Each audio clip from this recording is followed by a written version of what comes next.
first position, it's the Dolphins, who have won 2, lost 1. Good morning. Good morning and welcome to day 2 of the Queensland Rugby League State Cup for 2024. Day 1 saw some exciting action between all 4 competing teams representing the NRL teams of Queensland. And this morning we'll start things off with the Cowboys and the Titans. Just recapping on where we left things at the end of day 1. The Dolphins led the table with their 2 wins, 1 loss. Cowboys equal first, but under the rules of the competition, the Dolphins currently hold first position, having beaten the Cowboys during the day 1 clashes. Broncos in 3rd position, and the Titans round things out, holding the 4th position. Cowboys and Titans will kick things off this morning, so Team 2 versus Team 4. The Cowboys, as we said, with 2 wins yesterday, so they'll be looking to shape up against the Titans and really put a stamp on this tournament.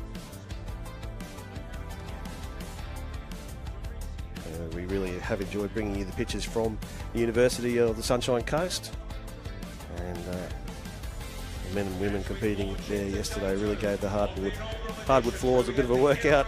Some of these chairs clashed into each other, might have needed some smash and panel work last night to get through today. I'm sure they're all very excited to get going again this morning. A few bumps and bruises, but they'll be well prepared to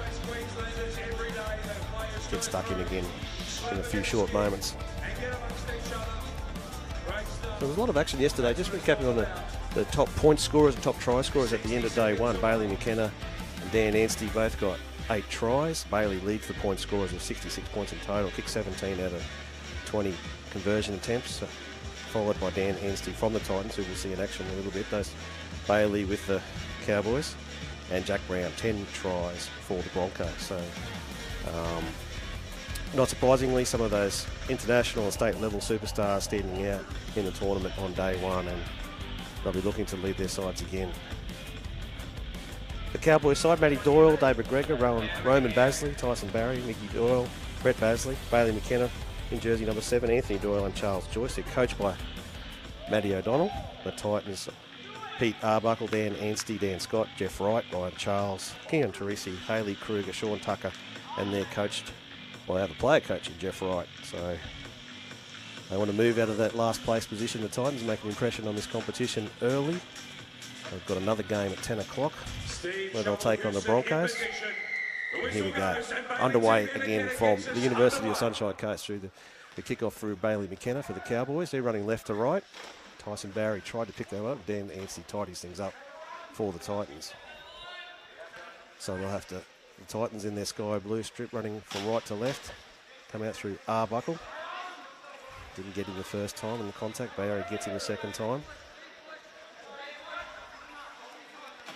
McKenna now just tidies things up for the Cowboys. They're trying to keep the Titans compressed in their own half. Jeff Wright now, the player coach. He's tackled there by Basley and French lending a hand as well. Arbuckle with a kick into the backfield. There's lots of chase from Anstey, but it's going to find touch, as indicated there by match official Luke Anderson. So that's a steady start for the Titans. The Cowboys now have to work out of their own half. That'll ease a few nerves that might have been carried by the Titans. They have got it all to do today. Coming from last position to win this tournament's going to be challenging, so they want a good start. No, that's exactly what they've got there. Cowboys in possession now. Basley. Arbuckle and Basley just getting entangled there a little bit. Basley finally gets it off to Tyson Barry. Barry beats the first one, goes again. Just stopped there by Jeff Wright. McKenna now. Just weaving through the Titans' defence a little bit too easy. They need to slow him down. It's going to be obviously the pivot of all the attack for the Cowboys. So the Titans are going to have to watch him carefully. Here he comes again. Last play for the Cowboys. He's going to get through there. He might. Oh, he's just taken before he then takes the goalpost. So Bailey just reacquainting himself with the goalpost, as you see here the replay. Dan Anstey just gets that left shoulder tag. No, your passing was twisted. Well, come around this way. There we go. Man, right, now you got it. Pictures could tell 1,000 words there. They're clearly entangled with one another and needing a new wheel, in fact, for McKenna. That'd be the only way to stop over. Early collision, isn't it? So we'll have to now go back in defence and cover off the Titans coming out of their own half. Fix those posts up, please. Referee Houston not happy with the goalpost not being perpendicular to the ground. Is that that's the geometric term for it, I think. That was 6 tackle, hand over. Big day in Queensland, an election day for the state government as well, so if you do need to sneak out and get a democracy sausage, make sure you do that at half-time. Don't miss any of the action here today. Play on. And if you're in the Sunshine Coast area, of course, there's free entry to the University of Sunshine Coast courts. Come and see this action live. Play on. Titans now, get a pass away. McKenna wasn't able to tidy up. Arbuckle kicks it over the top. McKenna retreats. Just picks it up there about 5 metres short of the halfway line. Basley now for the Cowboys. 2. This is Tyson Barry. Barry down the left side. He gets past a couple. Almost snuck through. Arbuckle and Anstey there. He's brought back. Looking for Basley. Basley now. 4. Origin experience with Queensland. McKenna just chips over the top. He's looking for Barry to follow through. That's tidied up nicely there by Goal line. the Titans. Play. Dan Anstey will have the dropout duties for the Gold Coast side. Rubbers along the ground. Matty Doyle picks it up and tries to return it. 14-year-old Doyle. Great experience for her to be playing against some of these bigger players, more experienced players. McKenna's still going. Has he snuck through there? He's still got both tags on his arms. He has. Steve Houston's happy with that. Cowboys first to score. He eases through time and space like some sort of prodigy. He's Bailey TV McKenna. He's a shape-shifting sort of thing. What the hell? We just don't even. He's just sort of hung off him a little bit there, and he was just able to zig and zag through the defence. Jeff Wright came at him late, just wasn't able to get that tag off that left shoulder of McKenna. He just bunny hopped over the line. He'll also step back now to attempt to convert his own try. Strikes it pretty well. And that's 2 points. Another great kick for Bailey McKenna. 18th of the tournament so far from 21 attempts. The leading goal scorers were Bailey and Dan Anstey, but there were two that actually had an 100% strike rate for a decent number of attempts. Dylan Gawthorne, 4 out of 4. James Hill, 7 out of 7. So we'll see them later this morning. But McKenna also shooting the lights out. And extending the Cowboys lead to 6-0. Dan Anstey now get things back underway for the Titans. 1. He just juggles it, but still going. 2. Holding that ball out in one hand. McKenna now with a follow-up. Got a bit of momentum here now. Good speed, good territory gain for the Cowboys. That's the third play. Oh, poor pass from McKenna, unfortunately. The lower part of Basley's tire, and he wasn't able to grab it. So the Titans will now get a chance to get back into the attacking half. They're just short there. Arbuckle is stopped by Stephen French.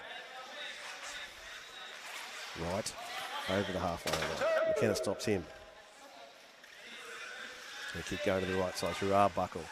A few early kicks. He dummies this time. And this time he kicks it back towards the goals. Who's there? Dan Anstey. Great hit back from the Titans. And a relatively easy kick to come as well from the middle of the court. So good way for the Tigers to respond after early points from the Cowboys and through their two leading players. Arbuckle just swerved past Matty Doyle there, found some space. Knew McKenna was on his hammer, so he went back infield, and Anstey with a good chase. Just dummied there as he stood, stayed back rather, in his chair. Thinking there was a kick to chase, but no, good dummy from Arbuckle. Good to see. And that's resulted in points for the Titans.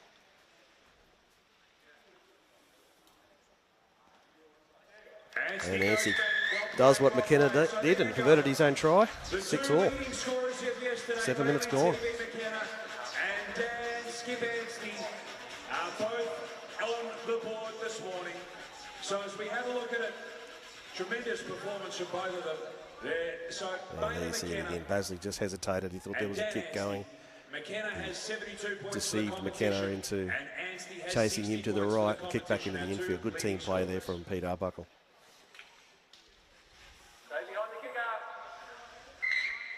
Steve Hewson gets us back underway. Short kick off from McKenna. Anstey and Barry come together. Barry comes off the better and has possession for the Cowboys. Bit of a tangled mess there, but they get away to McKenna. McKenna looking for support from Basley. Basley down the middle of the court. He's got support there with Matty. What a great try from Matty Doyle. Steve Hewson likes it. There he is, pointing to the spot. And again, great experience for the 14-year-old to be playing alongside Test and State level players. Really is the future of the Queensland Wheelchair Rugby League. Barry himself only 17 years of age. Matty Doyle only 14, so look at her go. Found some space. Well done. Excellent effort. And the Cowboys just get their noses back in front. As well as brother Michael. McKenna now with the conversion attempt. Bit of a spill at the end. Knew the camera was on, perhaps.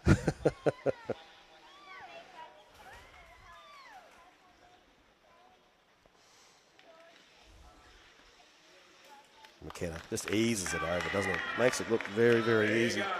It isn't. It makes it look so simple.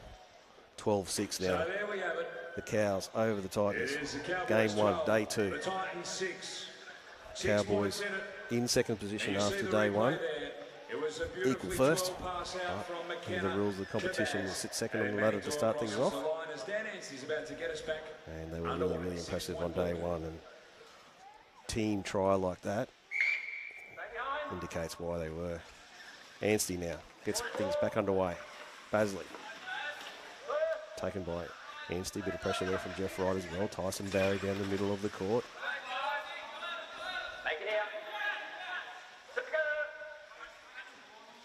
Basley goes down the short side. They'll draw the defence over there, just spread them out a little bit. Create some holes for the rucks that are coming now through Barry. It's the first one. He's got to feel the Titans just rolling backwards. A little bit harder to organise their defence. That's been dragged out as match official Steve Hewson has indicated. Just like the running game, you can't be doing that after the ruck's been completed. Basley, good hit straight into Dan Anstey. Stop there. McKenna now at pace. Looking to go under the goalposts. He did. He had Anstey going the wrong way. Just his chair skills to just turn left on a dime. Means the Cowboys have their third try of the morning. Extend their lead to 16-6. Day 2 of competition. Bailey TV McKenna crosses the line again. So it's TV McKenna with 2 tries, Matty Doyle with 1. And Dan Anstey for the Gold Coast side also has 1. Anstey with 1 successful. A little bit disorganised in defence there, the Titans. Just created that hole. Anstey thought he had to cover something wider out. Probably just needed to keep in his channel. And McKenna just made it look easy again. Matty Doyle now getting a chance. She slots it just as easy as Bailey. Cowboys 18, Titans 6. He's absolutely stoked. What a great morning it's been for the Doyle family. Matty Doyle comes off, Michael Doyle comes on. You can see some of the Titans just turning their wrong shoulders, going back in the wrong way, not keeping their eye on where the attacking structure was. And Dan Anstey probably just needed to stay under the goalpost there, probably another wheel or 2 back, just to defend his channel. McKenna just saw a gaping hole, went straight through it. Anstey with the restart, almost bobbed back into his lap, but McKenna's there. Have both tags removed simultaneously, so no penalty. Barry down this right side. McKenna now. Always hitting the ball at pace, always hitting it in a straight line. And trying to find the defence still retreating to get set. New man on there is Roman Basley. So two Basley father and son combination out there now. Roman only 14 as well, so a bit of a youth program from the Cowboys coming to light. And also Mickey Doyle. Oh, went out. Luke Anderson, match official there on the spot. Said, sorry, Mickey. Good positioning, right on there, Michael. Let's see a replay there. Basley found him in space. He's probably one-on-one with Jeff Wright. A little bit more he's senior, probably fancied his chances, but ran out of real estate to make any impact there. That's the Titans now with the ball. Arbuckle again, dummies to kick. Just trying to put that hesitation in the defence. Kruger. It's a good run there. She's over the halfway line before Brett Basley finally gets a tag. Jeff Wright, first receiver. Anstey looking to team up with Arbuckle, is he? Probably needed Arbuckle to drop under there. Arbuckle with the kick and chase from Wright. No, didn't bounce in anyone's favour in the end. And Barry might, or McKenna might end up with it. Knock on, no advantage. Knock on there by the Cowboys. So Titans will get a restart. This is good territory for them and plenty of tackles up their sleeve. Can they hit back? Ryan Charles. Good contact. No tag taken. Basley just gets one. Just warned the Cowboys they need to come back onside. Arbuckle. Got Anstey in support. He uses him. Right out here on his left-hand side. Doesn't use Jeff Wright. Taken only a metre or so out. Arbuckle now down the middle. Tries to link up with Charles. Charles to Kruger. Can she get across the line? Did we go very close? No, McKenna gets her. No, try. There you go. Well, that's a great hit back by the Titans.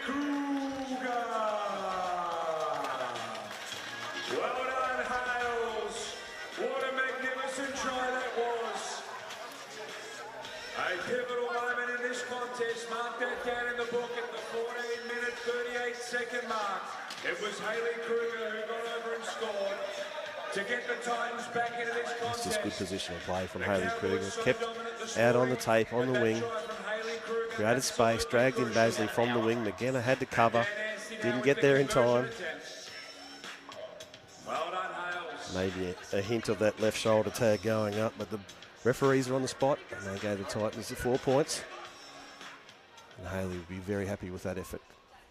Featured prominently in that lead-up passage as well. So Anstey with the kick from out wide. Yes, successful. We are now just 6 points of the margin in favour. Cowboys now 18, leaving the Titans 12 after that try. And that came about because of that knock on from the Cowboys. Gave the Titans a restart. They were able to put some sustained pressure on the Cowboys in the right half of the court. And Hayley Kruger made no mistake in getting the Titans back to within 6.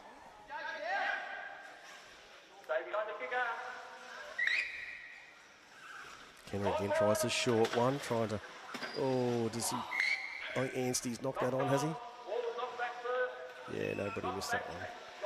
Bit of push and shove in there.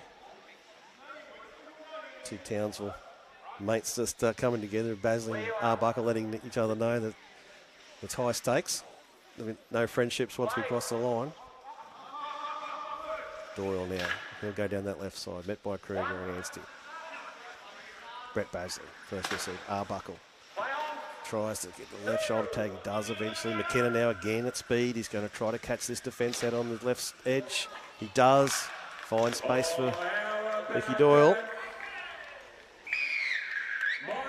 The 13-year-old in case of Mickey Doyle. I think he's been growing that mullet since birth too, isn't that fantastic?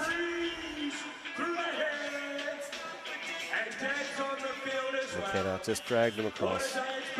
They all thought, and of course, in any form of rugby league, the most dangerous player is the player with the ball, so Anstey and Arbuckle concentrated on McKenna and left that wide channel open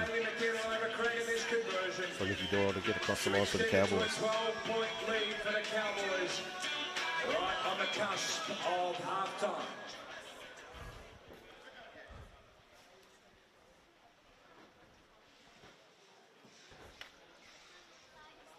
McKenna gets a conversion from far out.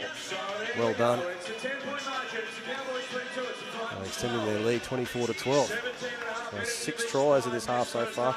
Not a misconversion between them. The goal kickers have been currently led by the Dolphins, the Cowboys. Capitalising on every opportunity they've been given by their try scorers, irrespective of where they've been scored. We've seen some great kicks already in the first 20 minutes of play this first half from out wide from both Anstey and McKenna.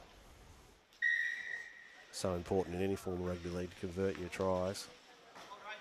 As we saw yesterday, quite a few close encounters, a number of draws. Goal kicking will be important to determine their winner today.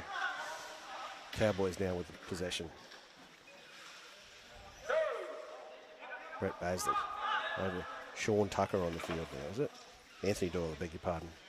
Jersey number 8. McKenna. Weaves away from Jeff Wright, but they finally corner him over against the Cowboys bench. Doyle just going to take a settler mid-court. Last tackle. Kicked into the backfield. Finds touch only about 6 or so metres away from the Titans goal line. Player coaching. Jeff Wright's going to get things back underway. Just under a minute till half time, this first day 2 match. Arbuckle in possession. Kicked over the top of McKenna. He turns McKenna around. There's good chase there. The first 2 players to watch it go over the sideline will be Cowboys players, so they had it well covered. Ken just asking to, let's just calm down a little bit. Nothing silly in these final moments. Stephen French.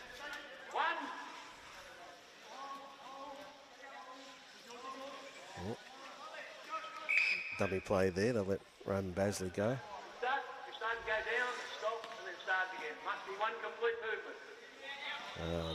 Change over there, but match official Steve Houston said balking at the play the ball. You can't. It's got to be one action. If you're going to tap it and get things restarted, you must follow through and distribute the football. Titans now have they got a chance to score? No. Arbuckle in the corner. There you go. Just as the clock ticked over the 20-minute mark too, so very, very fortunate. Arbuckle scores in the shadows of half-time. Leaves his side a difficult kick to convert, but like we've said, from the sideline hasn't been too much trouble with Dan Anstey so far. That might be the first use of the commentator's church for curse rather for day 2. Now he needs to kick it after I said he won't miss. See how he goes. We all have that problem. Sometimes I'm like,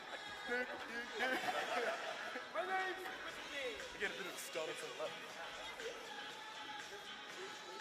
Much needed try there from the Titans, really, as they've fallen 2 converted tries behind the Cowboys. Anstey would attempt to close this gap to 6 points. Under some pressure from the Broncos team. They're getting ready for their next game against the Dolphins at 9 o'clock, having a bit of fun with the goal kicker. Strikes it pretty well. Never looked like missing. So that's half-time. 24-18, Cowboys lead the Titans. A well-deserved drink for both teams. Now to take them.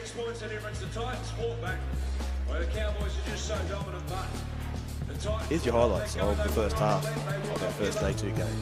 Well done to Haley Kruger with the try of the day so far. Well done, Haley Kruger. So it's the Titans 18, it's the Cowboys 24. At half-time of game 1. Up very soon we'll have the Broncos and the Dolphins. Game 2.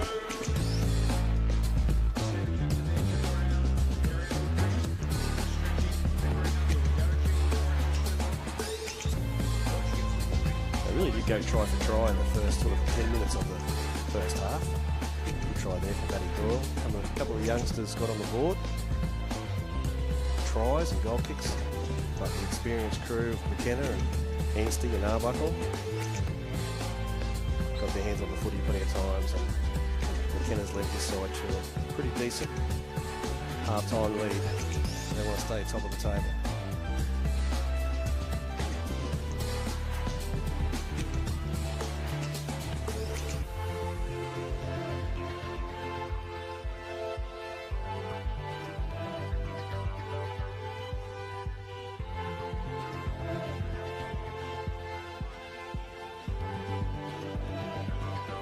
Well, both teams will get a well-deserved drink. We're going to take a short break ourselves. We'll be back with the second half in a few short moments.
Welcome back to the second half. Day 2, game 1, Titans and Cowboys.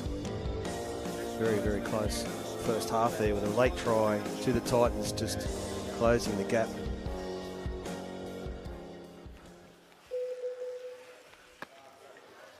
And as we said, going into the break, some good tries from a cross-section of players, and that's what this carnival is all about, this tournament.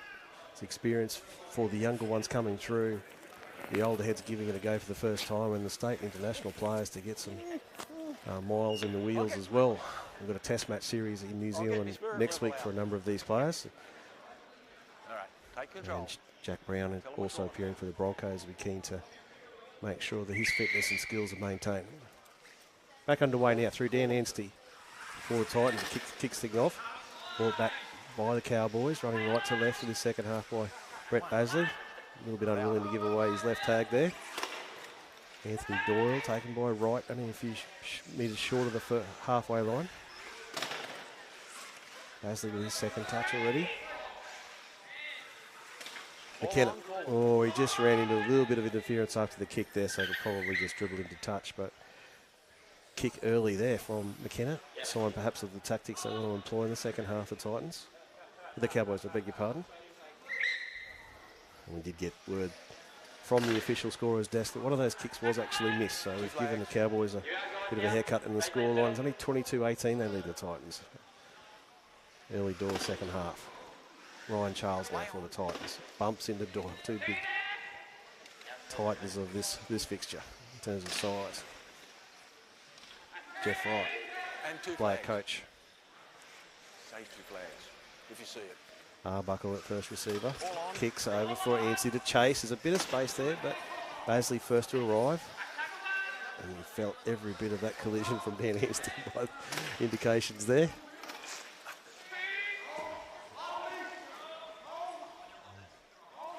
Just going to be in the hands of trainer Steve Doyle there for a moment or two to recompose things. As McKenna tries to wheel away from Arbuckle. Anstey's there to corner him.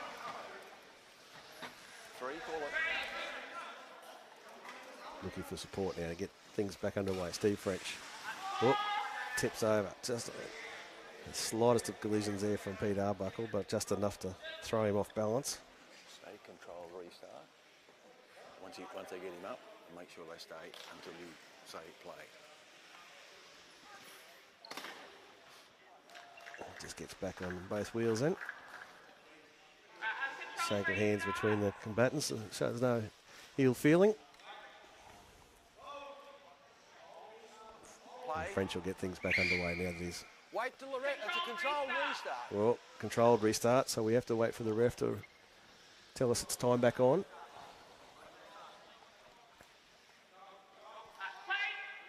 It's a good opportunity for the match officials to get some experience too. Quite a number of running game officials have taken on the challenge of officiating wheelchair rugby league for the first time this weekend. So they're being mentored by Houston. Oh, it's Cowboys. Oh, he wasn't able to stay upright and get a ball away. That's Brett Basley. Always in amongst the tough stuff. Here's Basley. McKenna found a bit of space, kicked over the top of Haley Kruger. Anstey, didn't get a good handle on it, did he? And then he collided with Basley, tipped him over. Oh, his head landed heavily on that right shoulder. And the right side of his face, as he indicated there too. And these hardwood floors, they have no given them. Was it touched by the blue?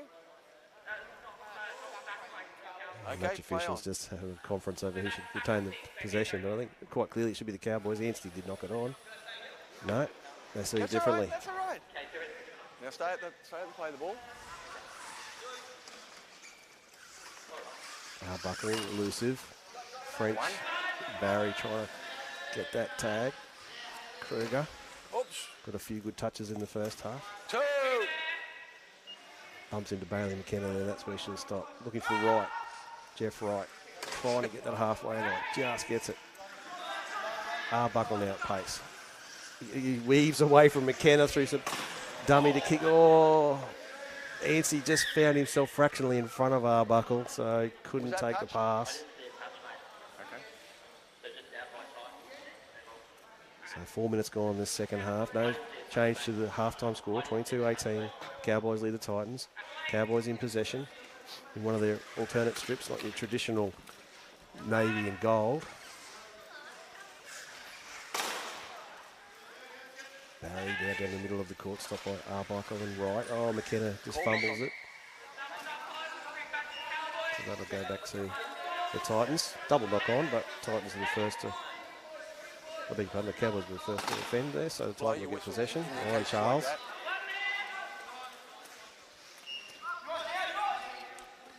Haley Kruger. Stopped there by French and Barry.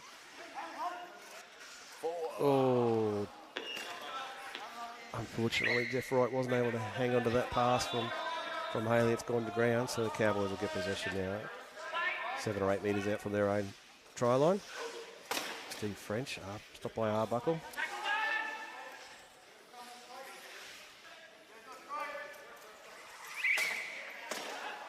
Your call. Cool. Yeah. Forward pass. Forward pass from the play the ball. So the Titans will now get possession in good part of the court. Ryan Charles. Middle of the court. Which way does he go? Goes to the right through Haley Kruger. Try scorer in the first half for the Titans. Still going. Gets to within a metre or so of the try line. Yeah, she's called it. That's right. They've called it. But generally, you'll look at your in goal and he'll tell you whether the flag is off before. Here we go. Arbuckle. Anstey plants the ball over the line. Is it a try? He's missing a tag off his left shoulder, but that must have happened after he got the ball down, as the referees have said try. And that locks us up at 22 points each. This will be a chance for the Titans to either get in front the first time of the match. Just good, fast, skillful passes along the line, just drew the defender, but Bailey there just got intertwined with Arbuckle, couldn't go to the right and cover the second man. Barry arrived too late, Anstey tried. He's going to keep the kicking duties. The newly anointed Australian Wheeleroo hasn't taken the court yet, but will tour to New Zealand and hopefully get some game time over there. Australian side taking 8 players. Anstey will make his test debut. Hopefully, he gets a chance. Test matches on Friday and Monday this coming weekend. So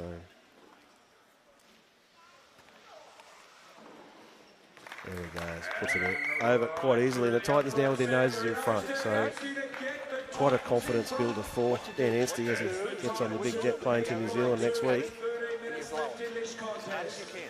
Because the harder you blow it, the more they think you know what you're talking about. They have themselves their first victory of the tournament. That's what practice is. Keep their noses in front. It is a chance to get their first win. They didn't get it. They came away from day one winless, unfortunately, the Titans, so they'll be looking to change that. And so far, so good. Good deep kick-off there from the Cowboys. That's an 8-metre restart. A little bit different to the running game.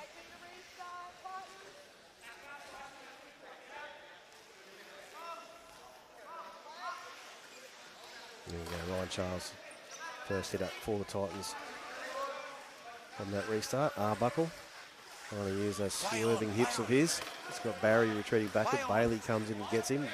Quick hand off the right, but Anstey. Anstey's not been taken yet, still being elusive. Circles back around, trying to get away. Ricky Doyle finally grabs him. Haley Kruger down that left side. He's got Charles in support, doesn't use him. Under the goalpost there, only 4 metres out. Arbuckle finds Anstey. Anstey's got Jeff Wright in support. Doesn't use him, still going. Finally a tag taken by Tyson Barry. Arbuckle, can he crash over from there? Can he reach out? Oh, no, just claimed there by McKenna. Only millimetres out. Anstey goes across court to right. Good hands to Charles. Charles throws it back inside. Is it play on? It is. Kick from... no, whistle there. Touch judge is called out over the other side. Charles. Ryan Charles was actually out, so he ran his wheel over the touchline. Which is probably a fortuitous thing for the Cowboys because they were under immense pressure there from the Titans. With their noses in front, giving them the renewed confidence to throw the ball around. And Ryan Charles there just ran out of real estate. McKenna done into a couple of runners. Takes the tackle of Anstey. Basley now seems to have recovered from that facial injury earlier. Tags up, gets it away to McKenna going down that short side. A bit of space here if he gets away from Arbuckle, and he does. Into the backfield goes McKenna, chased by Anstey. It won't be enough. Townsville Brothers player Bailey McKenna puts the Cowboys back in front. Good form as we lead into that first ever Anzac Test Series next weekend over in New Zealand. They'll play test matches in Auckland. Bailey McKenna, Arbuckle, Anstey, and others we'll see later today will feature in that. Diab Kareem from the Broncos. Another one that springs to mind. Test squad's made up of 4 Queenslanders and 4 New South Welshmen. And a great initiative to actually have Diab Kareem up here playing for the Broncos in the Queensland State Cup as well. Maybe in the future we could see international players come over and play for these sides as marquee guest players. There's a test match this weekend between England and France, with Jack Brown playing for the Broncos today, although a resident of Australia since 2020 or so.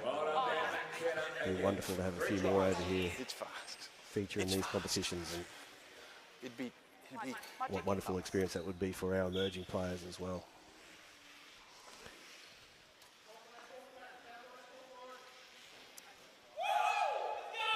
The live football now. Titans restart things after conceding that try to the Cowboys. Cowboys reasserting their lead. 28-24 they lead with 9 minutes to go. Important time for the Cowboys, obviously, and the Titans. Want to stay in this tournament. Cowboys want to stay at the top of the table. Titans looking to get their first win. And they'll get possession there. Knock on Cowboys. Jeff Wright gets us back underway.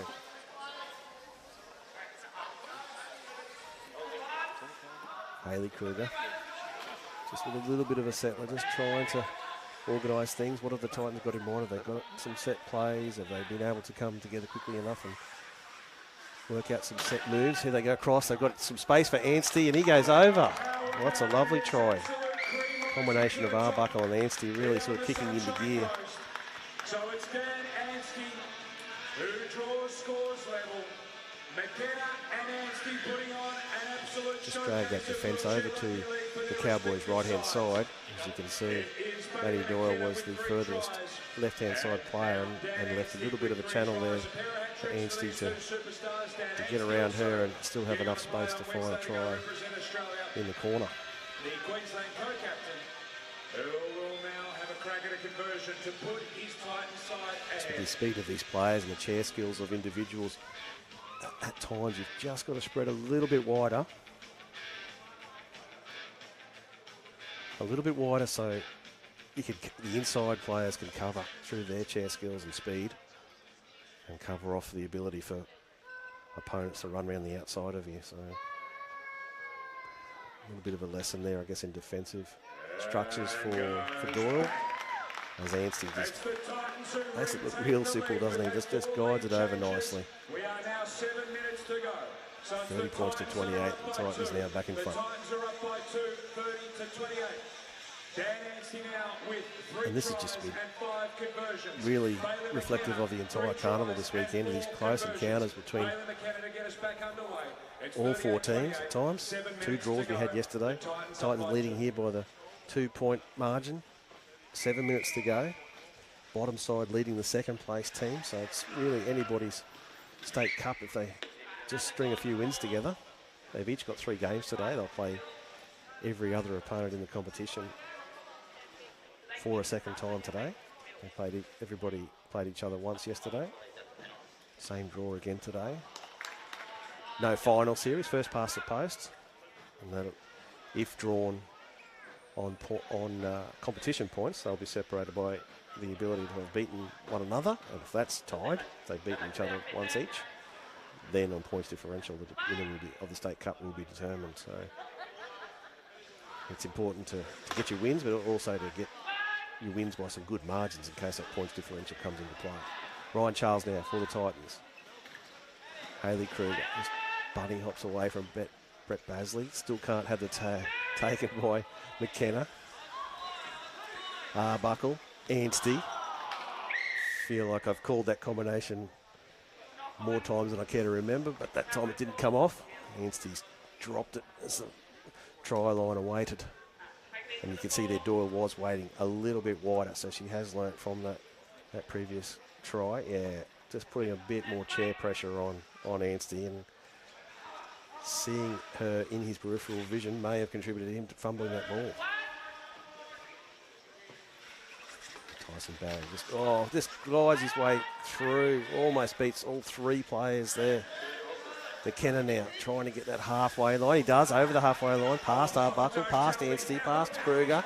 Oh, ties himself in and not almost hits the floor. He'll be back on 2 wheels before you know it.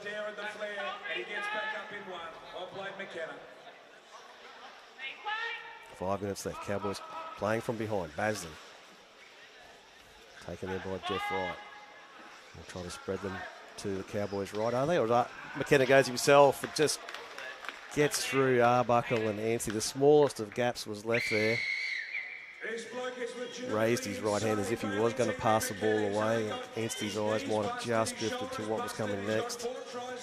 But the most important player is the player with the ball. And McKenna not defended against there adequately enough. Snuck through.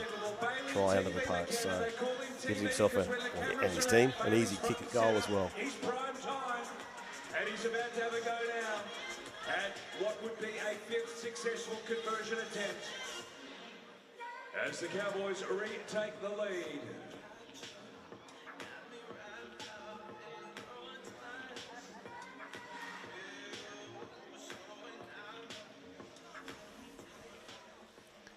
Just going try for try here in these last few moments. It's anybody's game if we keep at this rate. Well. So it's the Cowboys. Time running out. Someone's going to take this game by the throat, really. McKenna converts that try. It's a try the difference here. So 34-30, 34-30 with 2.5 minutes to go. Yeah, just 2.5 minutes to go. too elusive.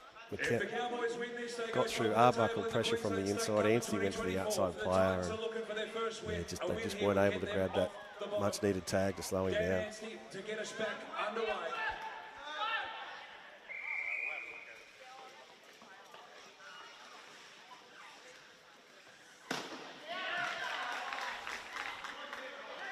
Good pressure there on the Cowboys. After the Titans have restarted things, they mean business. Under 3 minutes to go. They've got the ball back.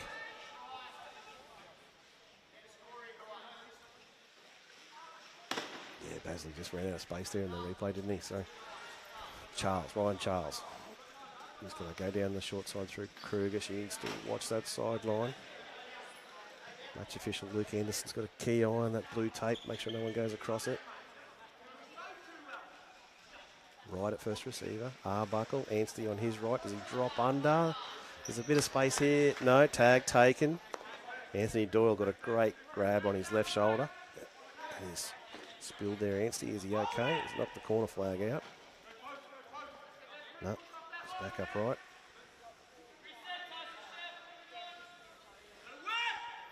And spread out here, the Titans. What have they got planned right now? Drops Arbuckle under. Can he link up again with Anstey? Just running an X play there, trying to get some space. Right, Arbuckle. Can he find Anstey over the top of McKenna? No, he decides to maintain possession. McKenna, a lot of pressure there. Cowboys, his first couple of pushes off that try line. And it's important for Charles to grab this. Can he get it down? He does. He does in the far corner. What a great grab by first-year player Ryan Charles. And that puts the Titans on level pegging with a kick to come. So this is an interesting 90 seconds ahead. Crucial kick here from Dan Anstey.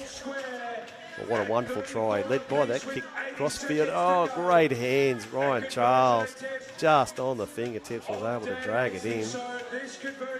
Steve French was there. There's pressure. There's hands up. No, couldn't get a tag. Ball goes down. Great positioning by Luke Anderson, the match official on that side. A great view of things. So,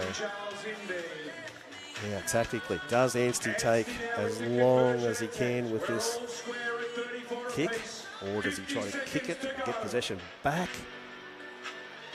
Coaches will be screaming instructions from that bench, probably to take your time, Daniel. Take your time, because you'd think the Cowboys will come up and attempt a short kick off and try to get possession and then try to get points for themselves. So. Take your time, wind down the clock. It's a draw at worst. Moves in. Strikes it pretty well. It's there. So the Titans, if they can hold on for this final 20 seconds or so, will get their first win of the carnival and move equal on points with the Broncos. So the Broncos will probably maintain third possession based on the rules of having defeated the Titans yesterday.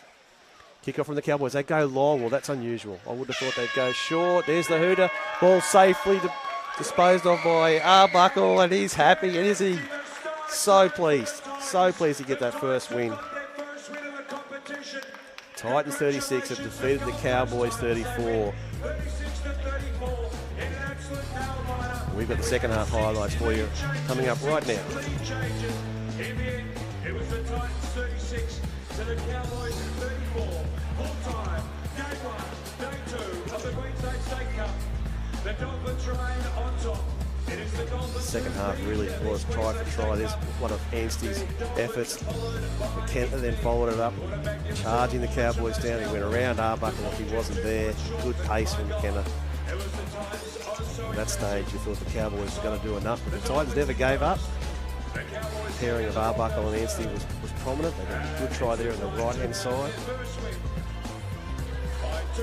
Cowboys struck back there through that late one to McKenna. There's that effort there from Charles. Really, you'd have to say one of the tries of the tournament so far. That kick was enough to get the Titans the chocolates, the first of the weekend.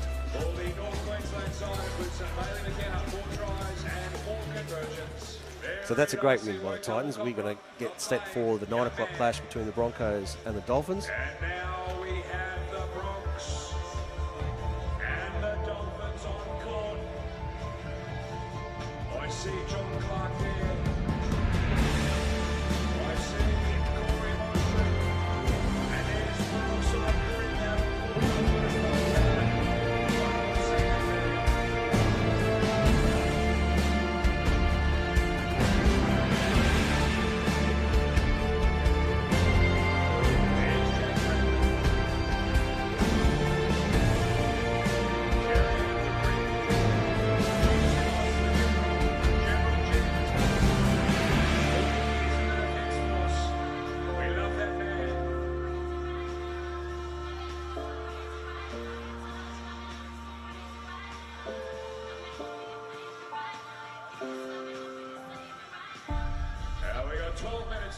minutes until game 2 of day 2.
Welcome back to day 2, game 2 of the Queensland Wheelchair Rugby League State Cup. Dolphins and Broncos this fixture. Dolphins sitting at the top of the table at the moment with the Cowboys. Broncos in third place have now been joined on competition points by the Titans, who just have their noses in front on the basis that they have won more games. And the Broncos side, Diab Karim in jersey number 1, Jack Kruger, Chris Wilson, John Clark, Kerry Ann Woodbury, Jack Brown will wear jersey number 6, Jim Zinos in 7, Corey Mostrin, a veteran, in jersey number 9, Adam Sheff in 13, and coached by Jamie Waring. The Cowboys followed by the Broncos and the Titans. That's how the ladder looks. I'll take on the Dolphins. James Hill there, Kerry Ann Bishop, Brett Riley, Dylan Gawthorne, Josh Astrop, Zach Schumacher will wear jersey number 8, the 33-year-old, Wheelaroos veteran, player of the match in the State of Origin in July. Steve French in jersey number 9 and Jason Booker rounds out their side in jersey number 11. They're coached by John Bernice.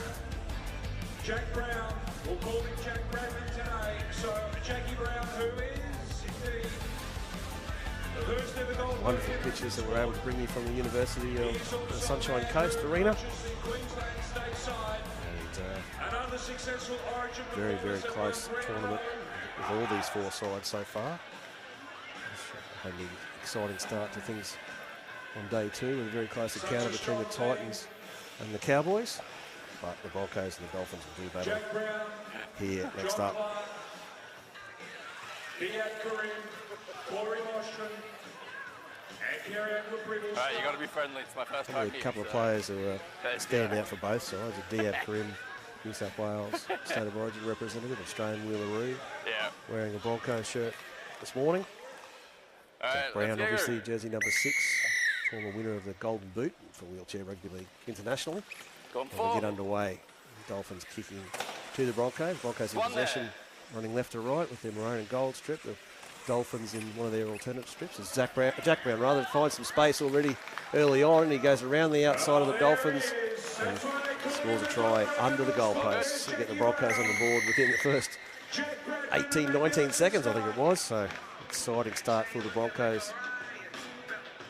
Really put impression on this match and let the Dolphins know they're in for a game of footy here. It's too fast. Very, very skillful. Great chair skills from the English international as well. So he's elusive. Very athletic man as well. Scores quite easily in the end for Brown. And he comes into today's fixtures having scored 10 tries yesterday, so that's try number 11. Diab Karim adds the extras. Early doors, Broncos 6, Dolphins yet to score. Yeah, just too much speed and elusiveness to get around Dylan Gawthorne there, the outside defender for the Dolphins. Brown makes it look very, very easily. And we are just 45 seconds in. He'll be looking forward to seeing his compatriots for England take on France, a World Cup final replay in Wigan later today.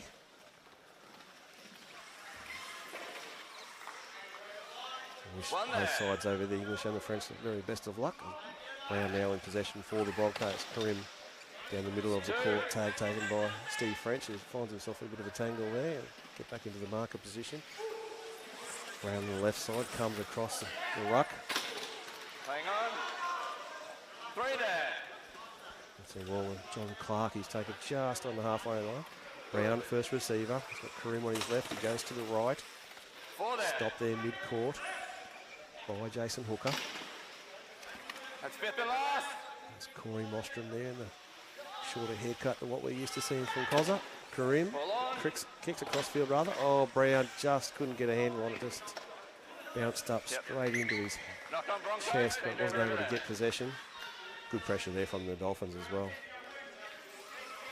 Yep, just there. French will get us back underway for the Dolphins. That's 1. They come out of the right-hand end. Kerry Ann Bishop. Bishop just eats the tag up. Schumacher.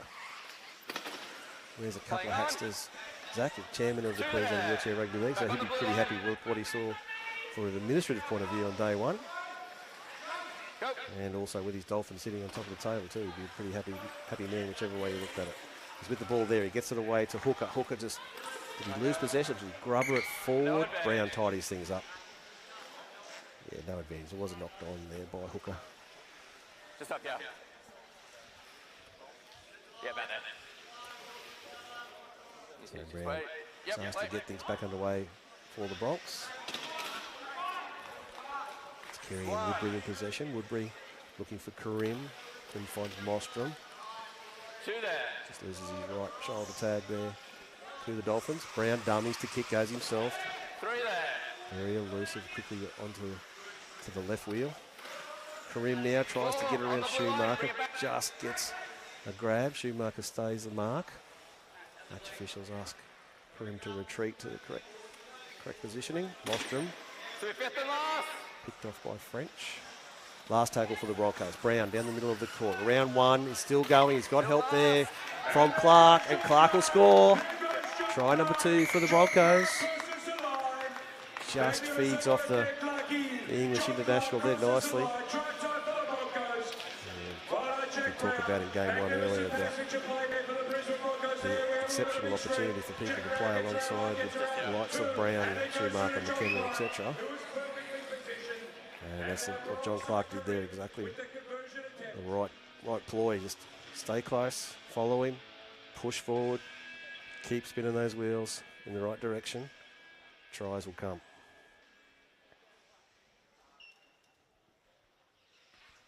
And Queen adds the extras. And with those tactics, of course, a player like Jack Brown or Bailey McKenna will attract 2 defenders, which will create a hole in a 5-a-side game. So Clark there, the opportunist. The Broncos through that kick, extending the lead, 12-0 they lead early stages of this Game 2 fixture. Game 2, Day 2 of the Queensland Wheelchair Rugby League State Cup 2024. Featuring all Queensland-based NRL sides being represented here today. Across the weekend at the University of Sunshine Coast. Fantastic support we've received from all 4 NRL sides. All right, ball goes through first. Get these teams on the court. All on. Dolphins. Found some space there, did French. Schumacher, no, I beg your pardon, Karim. Just stops that. Was it in goal? No, he Go, was all out. right, drop out According to there. the match official, I thought probably before the collision may have found himself in the court. After the collision, out. Yeah, so it just takes out that corner post, so that'll be a drop out for the Broncos. Long kick attempted by Brown. Over the halfway line it goes. Just grabbed there by That's 1. Dylan Gawthorne. Nick of time as the Broncos were chasing hard. Schumacher now over the halfway line. Gets past 1. Bumps away from Brown. Just momentum is stopped. Tag finally taken by Jack. Gawthorne now gets it away to Hooker. Hooker just trying to get past Mostrom, but Clark comes from the inside. They both take a tag. No penalty awarded. Schumacher out first receiver. Can try to use 4 on the line. some support players there. And Chris Wilson wasn't able to offload. Hooker comes around the other side. 5 and left. Couple of metres short. Last tackle. Schumacher. Oh, there's too much traffic there. It was Too onside. much. It was onside. Remonstrates with the match official. That never goes well. Karim was onside according to the officials. You see here through the replay how true that was. He does reel back. He comes out backwards. But he did make the 2 there. try line when that ruck play was taken. So Brown on the left side of Mostrom. It's picked off there. 3. I guess French finally got the tag. No, he didn't have all tags on his shirt, so he didn't let the ball go. Mostrom on his right side. 4. Makes easy work of that. And Brown comes again. Trying to link up forward. He kicked into space for Diab Karim. It's a race. No. Just took a leg break into touch, unfortunately, for Karim. Schumacher was in pursuit, so it would have been nice to see a mid-court race there between those two. Wheeleroo's teammates next weekend, but opponents this weekend. That's one. Good tactic though, and there might be more of that from the Broncos. They're turning this Dolphin side around at times. Oh, Brown's just accidentally got in there. poking the eye, unfortunately. I know, but you've just got him in the face. It's got your penalty. And Brett Riley's just going to try to rub that out and play on. They did get a penalty, and Brown was unhappy to be penalised, but the arms go up, the fingers looking for a tag, and unfortunately he reached in, just grabbed him accidentally there. Penalties would be sufficient, you'd think. I don't think there's a disciplinary follow-on from that. Match report or anything like that. As Brown breaks loose. Oh, they've got to stop him, and they do through a collision, but not enough to get a tag. And he gets away again. Wow, that just can't happen. The Dolphins' defence has got to be better than that. You've stopped him, and you've got two men either side, one man either side of him. You've got to get that tag. And he got away from him, and the try resulted in the 16-0 lead. And quickly grow to 18-0, you'd think, with a pretty easy conversion attempt. See, they've stopped, the wheels have actually stopped spinning, and that's enough. It should be enough for someone to get in and grab that tag. You're not going to get that many chances with the English international. Doubles as the Queensland State of Origin coach as well for the last 4 series wins. The only 4 wins that Queensland have had in the history of State of Origin have come under Jack's coaching and leadership. Oh, just off the woodwork there for Karim. It's enough to make it 18-0. Broncos over the Dolphins. 9.5 gone. Yeah, they stop him there. Oh, Schumacher had a couple of grabs at it, just couldn't get it. These tags are no more than 50, 60 millimetres wide, so you've got to take those opportunities. You won't get too many, and from an elusive player like Jack Brown, even fewer.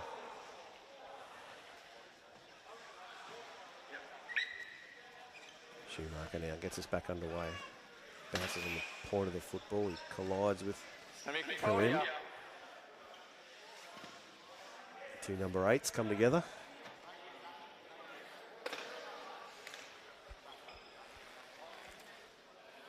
Controlled there. All right, play. Controlled restart for the Broncos. Go, 1. So referee says time back on. Playing on.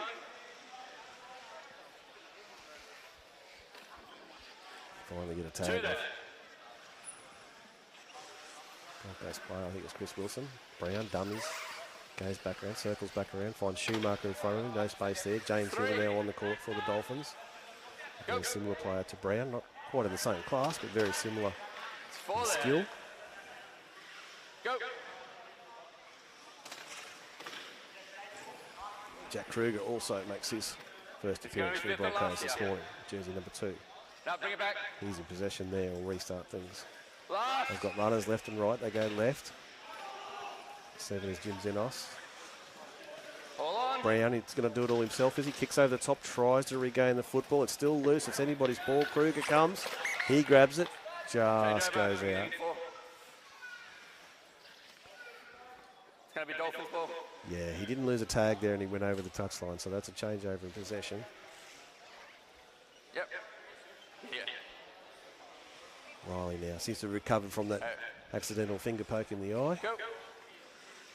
Hooker, stopped there by Hang on. Kruger and Brown. Gets it away to Hill though, didn't take a tag, so Hill's able to receive the football. He's now trying to be elusive from Brown. Brown's all over him, can't get a tag.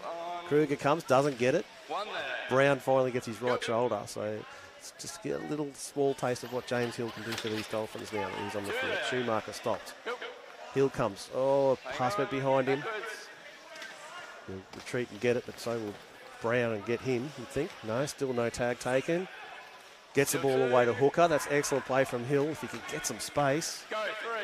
Here he is at first receiver. Dummies back to Hooker. No, it goes to the left. Oh, poor pass to Schumacher, you'd have to say. And Brown will get it, and he'll make the easiest of routes to the try line. Just a couple of loose passes there from the Dolphins. Probably under a little pressure. They've thrown balls they probably shouldn't have. And the Broncos now 22 nil leaders over the ladder leaders, the Dolphins. So yeah, pass there wasn't real flash, was it? And just bounced into the lap of Jack Brown and You don't have to give him any easier opportunities than that. He will just reel away and add 4 points, possibly 6, for the Broncos.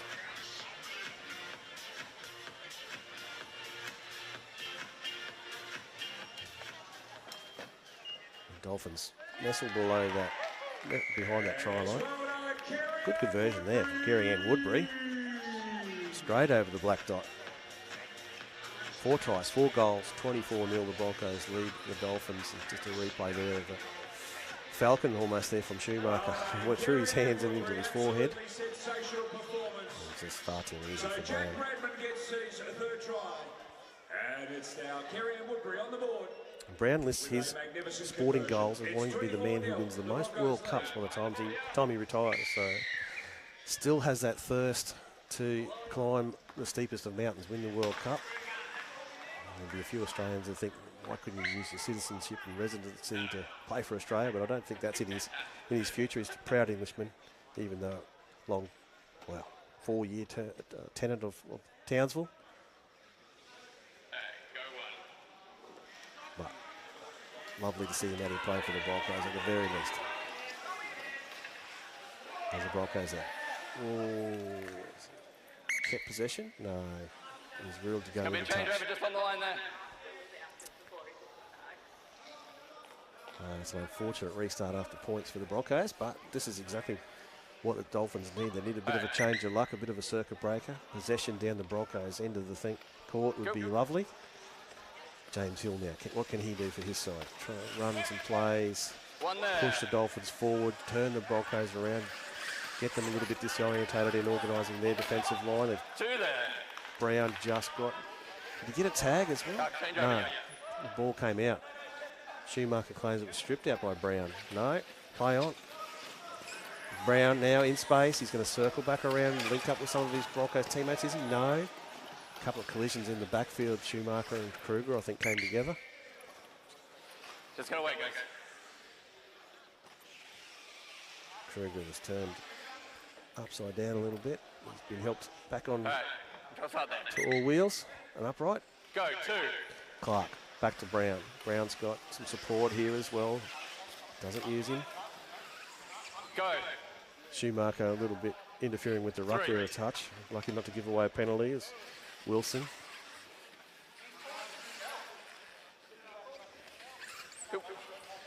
Brown again in possession for the Broncos. Just, ball knocked out, allowed to play on. James Hill just grabbed a bit of Brown's wrist there. And poor pass from Mostrom, and Brown wasn't ready, wasn't looking. Double knock on there. Thought Mostrom might just take a settler. Yeah, just there. Go. Josh Astrup now on the field for the Dolphins. Go, 2. Hill, the first receiver. Going to try to spread the Broncos to the left. Let's go around. No, didn't get around. Jim Zinos, he grabbed a great tag there, actually. Zinos on the halfway line.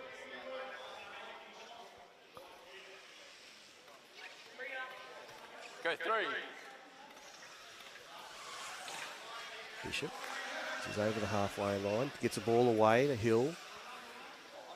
Brown just watches him cruise. Trying to push him towards another Broncos defender as he needs to cover that left side. Still got the ball, gets a pass away late. Does so to Gawthorne. Gawthorne, can he get through? Oh, he hesitated in letting the ball go. You think, made that pass. Body on the line as always. So courageous, so skillful. Dylan Gawthorne with the ball. Just wait for him, it's controlled. All right, go. Bishop at first receiver. He's going to take a settler. No, goes back to Dylan Gawthorne. He was back on his brakes, really. No momentum there for the Dolphins. Now, Schumacher, can he crash through? No, Brown takes the tag off his left shoulder. Very, very quickly done, and that was the last play, so changeover. Yep. Here's Gawthorne. If he just gets this ball away, there was a player to his right. He looked up. Hooker was there. And just fractionally behind, maybe made him hesitate, but it can't help but thinking the Dolphins may need to take some risks as they're 24 points to the bad here. As we get down towards two and a half minutes left till half-time. They'd love to get some points to give them confidence going into the break. I'm sure Coach John Bernesi would also feel they need to take their opportunities up against a strong side containing players like Karim and Brown. Here's Brown now in a race with James Hill. Hill just held on to, finally gets tagged, meters over the halfway. Oh, he plays it into the chair. And the referees say play on, so Schumacher will have to retreat and get it. Brown's all over him. It's going to be the next knock-on from Broncos first. Just there where it is. Dolphins ball. Can't help but feel that's advantageous or a great opportunity for the Dolphins. I thought they might have actually, in that play the ball there, caused a turnover of their own doing. He's played it to the side and then So knocked it on Brown's touched it there and then he's run over the ball and tried to pick it up. It's going to be Dolphins ball for a knock-on then.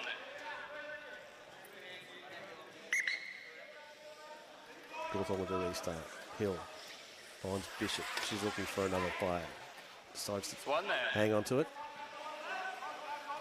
Schumacher probably needs to get more touches. He's got Brown and Mostrom in front of him. Brown stops him. Well, interference in the ruck, so they'll get another 6 plays here, the Dolphins. Under 60 seconds till half-time. Have they got enough time to get their first points for the half? He's tapping. Just running back through Mostrom, I think, but got the interference. Gawthorne to Schumacher after the restart. Back before the pass. Gawthorne was taken, so he'll have to come back and play it. No, back here. 30 seconds to go. Bishop. Ooh, almost thought about getting past there. Adam Sheff just got a tag in the nick of time. Bishop down to Hill. Hill, knocked down by Sheff. Play on, you'd think. Knock on back here. Knock on back here, so... Just on the blue line. Your ball there. Broncos will need to defend stoutly here. Only 5 seconds to go. Hill. Oh, good contact from the inside, but it made the pass go behind the 2 outside Dolphins, and unfortunately... Schumacher ends up on the floor after the kick over, the no-look kick over his back. 24-0, the Broncos lead the Dolphins. Let's take a look at the highlights of the first half.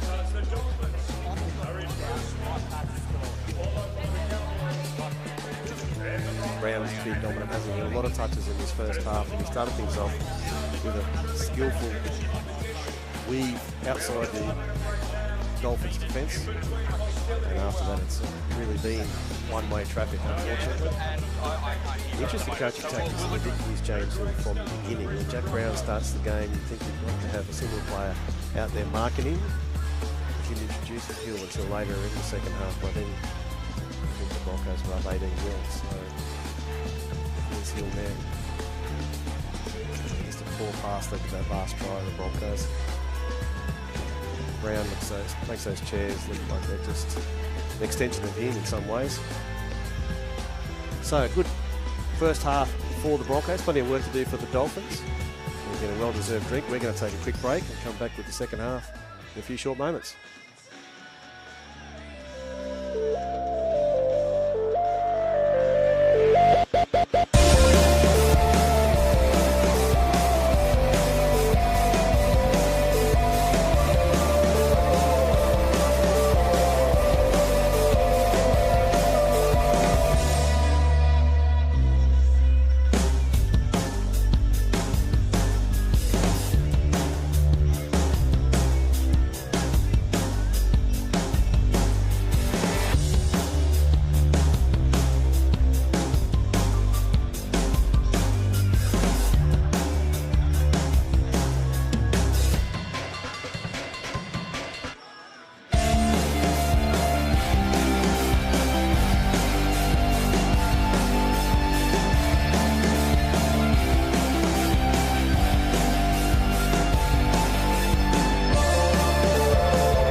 60 seconds away from kicking off.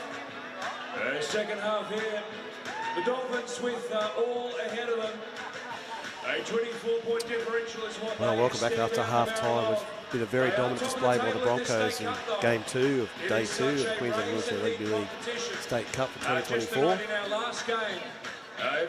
Dolphins with plenty of work to do to maintain their position at the top of the table. The Broncos doing everything they can to climb up the ladder but improve their points differential as well with a 24-point lead here at Oranges.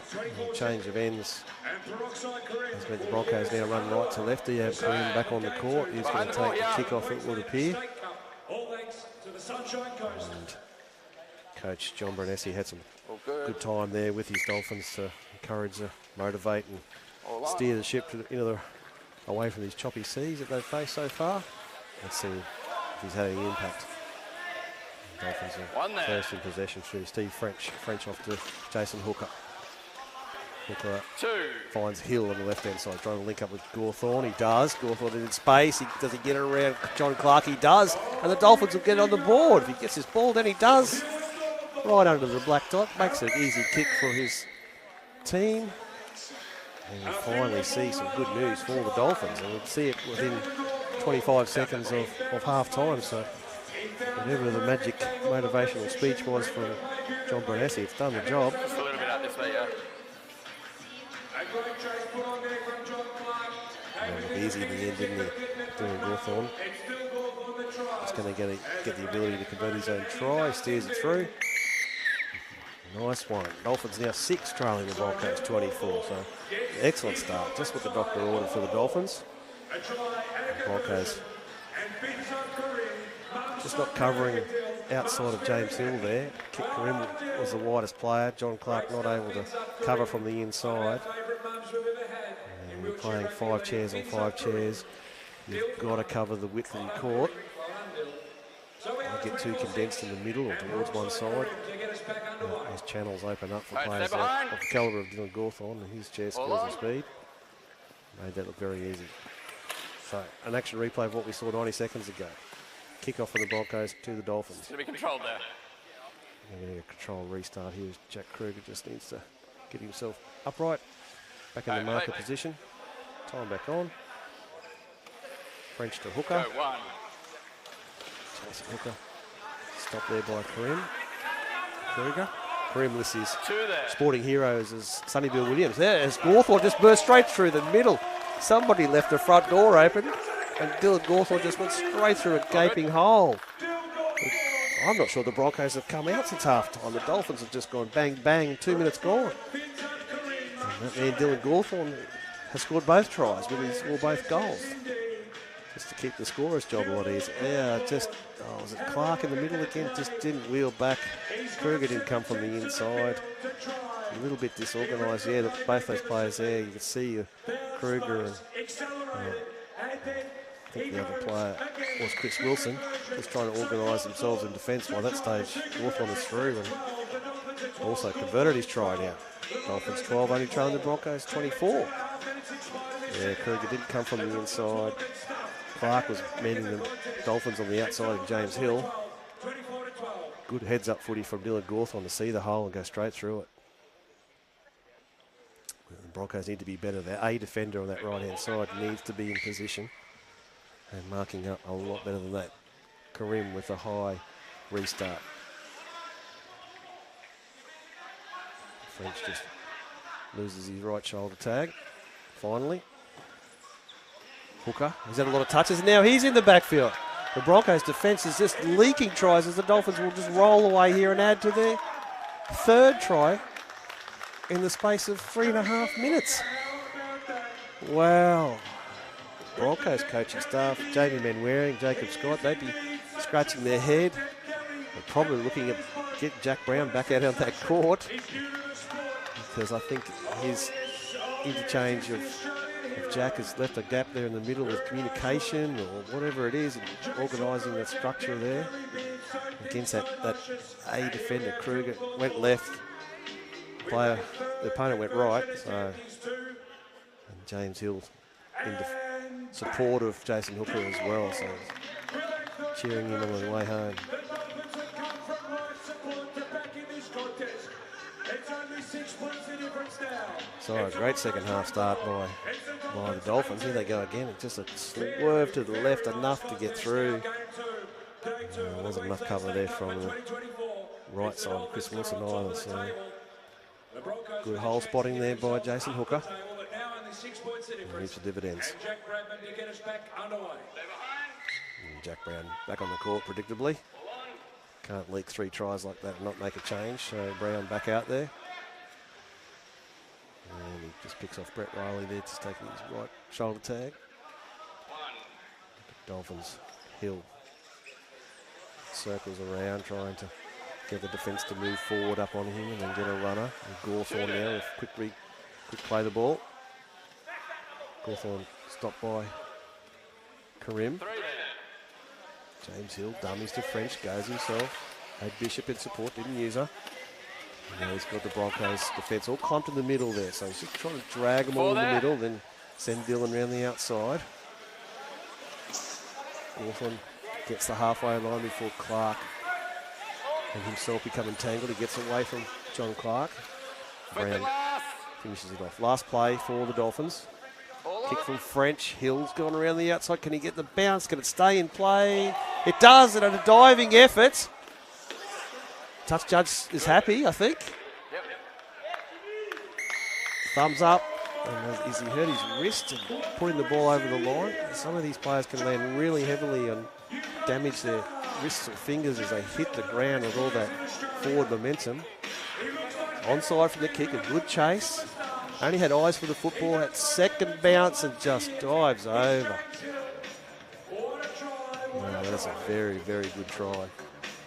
Right on par in that same position in the first game. Oh, look at that. Great photography from our NRL videographers to pick that up. If that's not an highlights reel, I'll walk out of here on my hands by the end of the night. That is a fantastic effort. Yeah, he has damaged some fingers there, James Hill. That's a blow for the Dolphins if he can't keep going. It's made a real impact on this side. A little surprising that he didn't start the game, but Coach John Bernese knows a lot more about coaching than I do, so when he's introduced him, he's got some really good results, and with a kick here from Dylan Gawthorne, we could be locked up. Hill still in the hands of the trainers as Dylan tries to pilot this one through. He does nicely. This has been a goal-kicking clinic all weekend on these goal kicks. It's been fantastic. What an effort. Still another replay of this. I'll let the pictures do the talking. Wow, how about that? Xavier Coates, eat your heart out. James Hill will find himself on NRL highlights reels with that one. Hopefully, we've got a still photographer there and get him all in the air, wheels up. With that kick, which is equally impressive from Dylan Gawthorne. We're all locked up at 24 points all. Approaching the 12 minutes left to go. So plenty of football left in this one. Brown on the court. Has Hill stayed on the court? I think he's been replaced by Schumacher. Yes, he has. So that's a bit of a hit to the confidence of the Dolphins, but they've got themselves now back to 24 points all. Can they keep going, keep that momentum going even without Hill while he gets attention? French. Just tangling from Brown, rather. Brown finally gets him. 61-year-old Stephen French just toying with the English international. Josh ace drop there. The Dolphins player caught in possession. They go to Schumacher. Schumacher's going to have to lead this side now. That charge down from Brown has meant the ball just landed nicely in John Clark's lap for the Broncos. He's just going to be asked to take a settler there.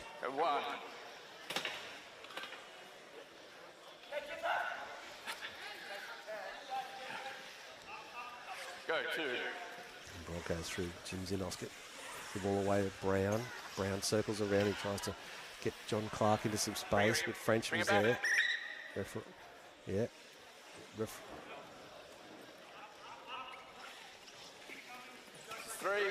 Karim, the first receiver. Kick into the backfield. Trying to catch the Dolphins a little asleep. Brown arrives fractionally late. Dylan Gawthorne tied his thing up. You can see James Hill in the background there getting some attention on those fingers and wrists. Hopefully he won't need anything more than just some ice and we can get him back out there. Still 2 more games for the Dolphins today as well in this carnival, so big loss for the Dolphins if they were to lose Hill to injury. Schumacher trying to rally his troops down. He hasn't had a tag taken. He's looking for possession. Gawthorne looking for support rather. He finds Dylan Gawthorne. Brown stops him. Riley and Brown come together. 4. Schumacher dummies to kick. Clark tried to get a tag. Finally, Brown takes one off his right shoulder on the halfway line. Last play for the Dolphins. What have they got? Hill is off the field, so someone else has had to do the organising. That man, Schumacher, is probably going to be the pivot they need to rely on. Led Queensland to a marvellous win. Played every minute of the State of Origin back in July as co-captain and secured the 4th successive victory for the Queensland Maroons. Now he's going to have to do a similar job with his Dolphins today. Hill's up and out of his chairs. You can see in the background there. That's not a great sign. Taking his tags off his jumper and trying to get some more medical attention by the looks of things. Brown now gets Clark into space. Clark needs to push. He really needs to push as the Dolphins charge. Trying to grab him, but no, he had enough of a head start. Oh, tackled by his own man in celebration, Jack Kruger. Oh, similar thing happened at the other end of the court. James Hill, and he's ended up taking a break from the game to get some attention. So Kruger want to be careful of trying to injure his own players. As that's a great replay of John Clark just reeling away. Gawthorne put his head down and chased, but he had too much of a head start. And that's just Brown sucking in 2 defenders and creating that hole for John Clark.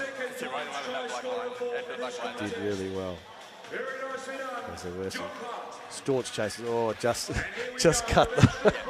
Unfortunately, we didn't get the replay of Jack Kruger tackling his own man, but we're trying to show you that at full time.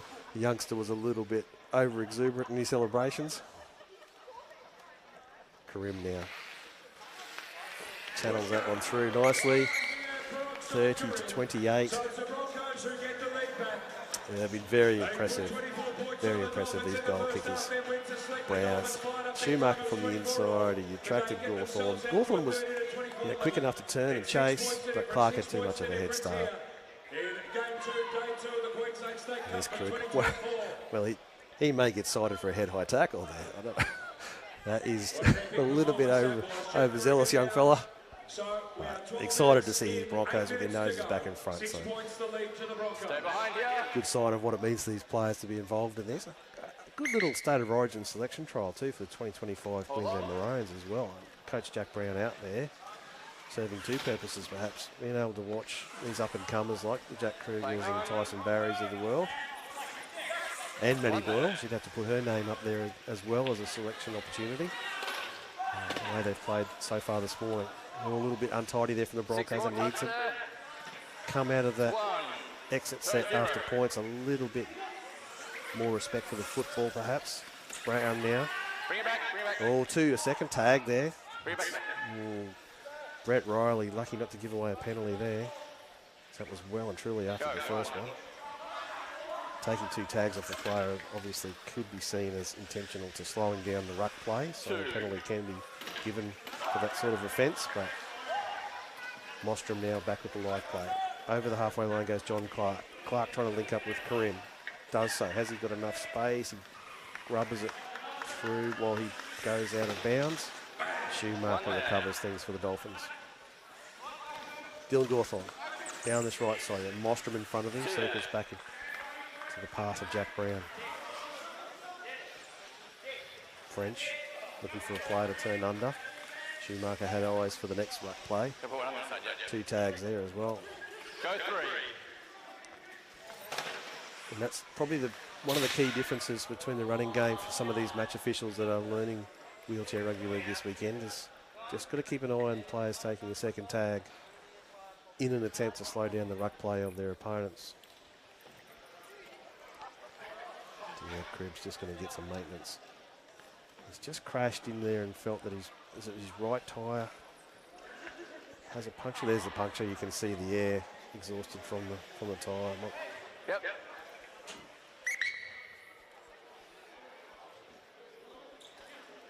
City 2. Nostrum. 3.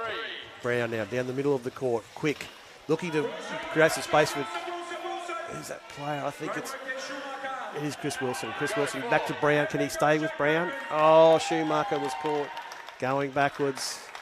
Brown saw that and he's, oh goodness, is this another injury for the Dolphins?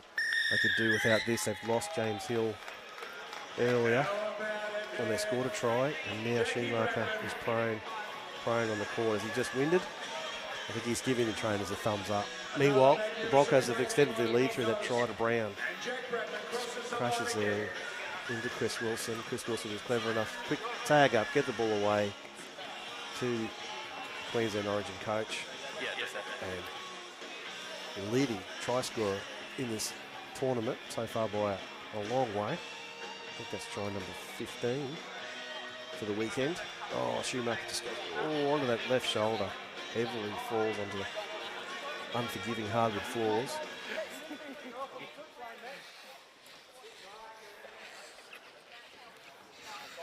He's up now.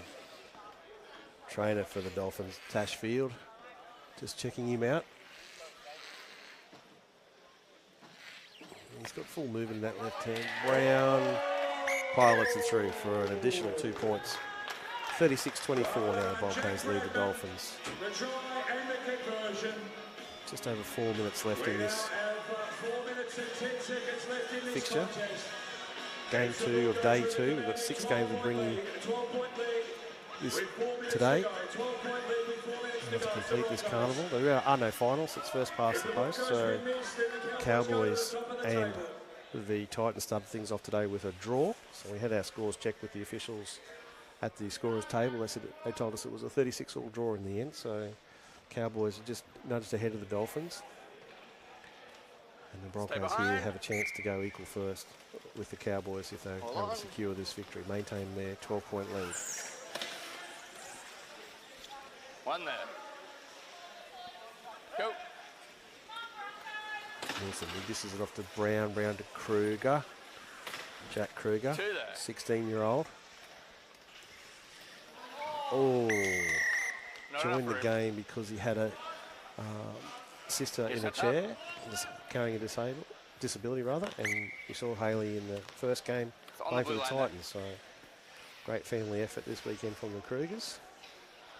They got a penalty there as they were dispossessed. So just a little bit of interference from the marker's chair, Jason Hooker, unfortunately. Bostrom now been involved in wheelchair rugby league for a number of years as Corey, veteran of the SEQ scene. Pushes it off to Brown. Broncos just steadying things. No mistake footy here will see them home nicely. 2.5 minutes to go. Brown knows that. Game management is sort of applying here, just slowing things down, just making sure they're comfortable. Everybody's set. Bringing up the Dolphins' defence. Just entangled a little bit there with Dylan Gawthorne. Gives everybody a chance to reset. Mostrin. Back to Brown. Just time in possession here is what's important for the Broncos. Like any other form of rugby league, you can't score if you don't have the football, so the Broncos doing the right thing to close out this game. Under 2 minutes to go. Mostrin, another settler into the attacking half now, the Broncos. Finds Jack Kruger. To be last. Last tackle now. Is there a kick on the end of this from Brown? A field goal attempt? No, kick into the in goal to make the Dolphins. Unfortunately, taken the ball out, Dylan Gawthorne. So give the Broncos another chance to improve their points differential if they can get another try here. 2, bring it back to the 4. Kruger will get us restarted. It's 1 there. It's Chris Wilson with the ball.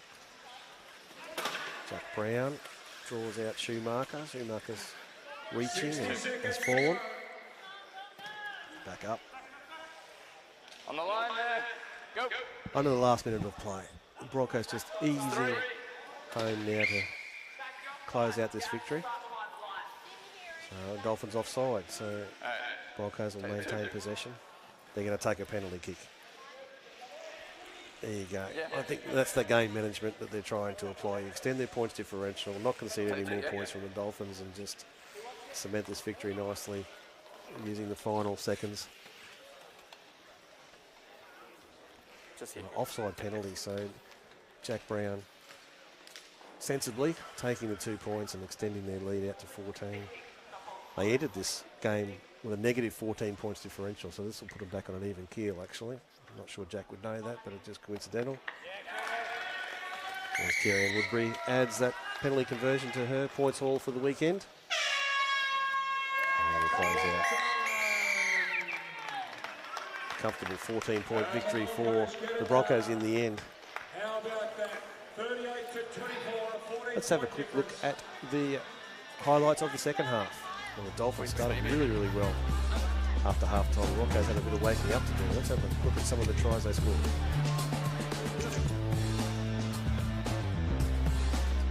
James Hill was prominent. Got back to 24-all, 24-0 at Oranges. So they came out firing. The Dolphins, whatever coach John Bernisi had to say to them, certainly got them wheeling in the right direction. Dylan Gawthorne had some great possessions, some two early tries from him. A little bit disorganised in the defence were the Broncos, and Jack Brown was on the interchange bench at this point. Jason Hooker got a try. James Hill's got an absolute cracker. It's coming up soon in the highlights package. There's a kick. There he goes. Flying through, took out the corner post. Sort of a Xavier Coates sort of style for the Melbourne Storm. Brown here. Put John Clark into space.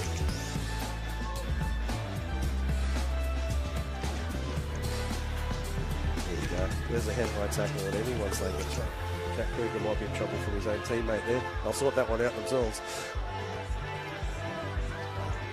Broncos was just too strong in the end. Leadership of Brown there. He's got a try for himself. James Hill went off injured after that try was scored. So good win for the Broncos.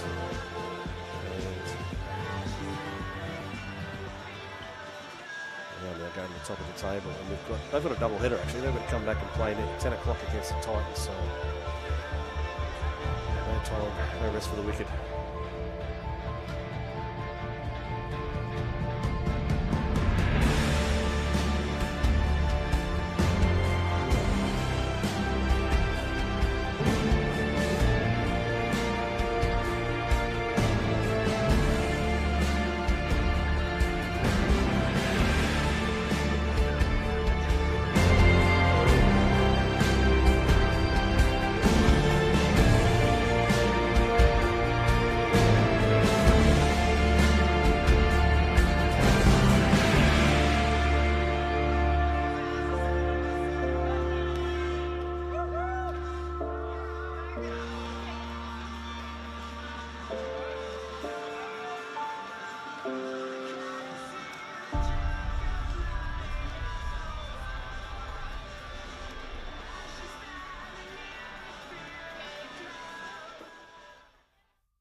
Welcome back to the University of Sunshine Coast Arena. Game 3 of Day 2 of the Queensland Wheelchair Rugby League State Cup 2024. So a couple of really exciting games to start things off on Day 2. A 36 with a draw between the Cowboys and Titans. Great win by the Broncos, really over the Dolphins, 38-24. They got away to a 24-0 lead. Dolphins came back to 24-all, but then the Broncos put their foot to the pedal and closed things out. Just keep an eye on the Dolphins. Lost James Hill to injury there partway through the second half, so we do hope he's doing well. He'll be back with the other 2 games the Dolphins left in their draw. But for this next fixture, Titans versus the Broncos. A reminder of the Titans side: Pete Arbuckle, Dan Anstey, Dan Scott, Jeff Wright, Brian Charles, Kian Teresi, Hayley Kruger and Sean Tucker. They're coached by Jeff Wright. Player-coach situation there for the Broncos side. The Broncos side: Dia Karim, Jack Kruger, Chris Wilson, John Clark, Kerry Ann Woodbury. We've got a late conversion in that earlier game. Jack Brown, Jim Zinos, Corey Mostrom and Adam Sheff. And they're coached by Jamie Van Waring.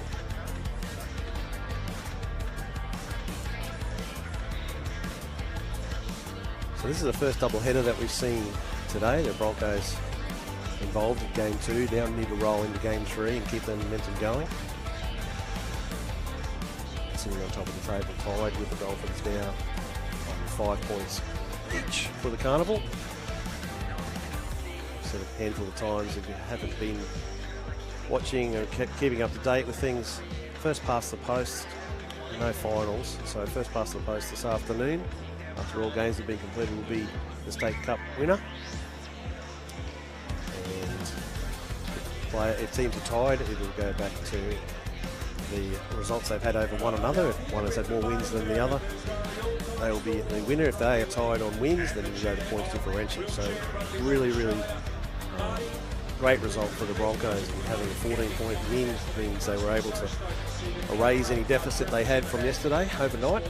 They went into overnight 14 points down on their points differential from games yesterday. Didn't claim enough wins to be higher up the ladder, so now they're back on 0 point differential. So we're looking to have a win here to get into the positive. In their earlier game, Jack Brown was dominant. The defence was a little disorganised when he left the court, so we're going to need some stronger voices out there to communicate in defence, and particularly around that ruck area, so that a defender that you might find was getting picked off and leaving too much of a gap for the first receiver from their opponents, and they went rolling through and scored a couple of easy tries. So that's something that the Broncos would have wanted to address in the break they've had between Game 2 and Game 3. The Titans will probably be riding a wave of confidence because they did have a win yesterday. They had a couple of draws, almost got a win in the first game of this morning's fixtures. And we'll ride the back of that, you'll think, confidently into this game. The QRL are now 100% on board and making this sport grow and grow and grow. So there'll be a couple of sweaty bodies, a couple of tired bodies there from the earlier game for the Broncos. It'll be interesting how they back up after sort of semi-cooled down in the break between Game 2 and Game 3, which wouldn't have been any more than 10 or so minutes. So heart rates would have come down and a little bit of muscle soreness might be too soon to creep in, but they need to be across that because they do have another game after the lunch break later today. So Diab Karim looks like he's going to get things underway for us, which is exciting to have him up from New South Wales as a marquee player for the Broncos. There we go, gets things started. Dan Scott just taking possession there to settle things for the Titans. Ryan Charles, the first real hit up, is Karim off his axle onto the floor. And these players have had to endure some contact with not only their opponents but the hardwood floors here at the University of Sunshine Coast. They're unforgiving, but they'll bounce back. Hayley Kruger. No tag taken, so he's allowed to play on and cross the halfway line. He's going to replace her right shoulder tag there. Arbuckle can come up as first receiver. Oh, it's a difficult ball from Hayley, unfortunately, a little bit behind him. Right there. So we turn over to John Clark of the Broncos. And just on his side of halfway, Play on.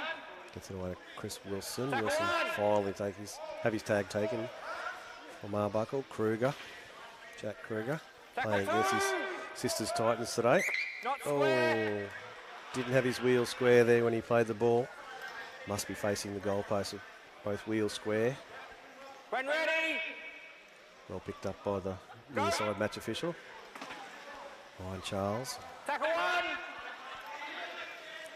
In his regular day-to-day job as a QRL wellbeing manager, so great to have Ryan involved and connections with the Queensland Rugby League that have allowed this carnival to proceed, and excited to see even some of the staff coming over and having a go. So his first venture into wheelchair rugby league looks like he's enjoying himself immensely. On the The line. Titans get a penalty there. Dan Anstey finds touch. Right there, mate. Just waiting for a footy to keep going. There we go. When ready. Go.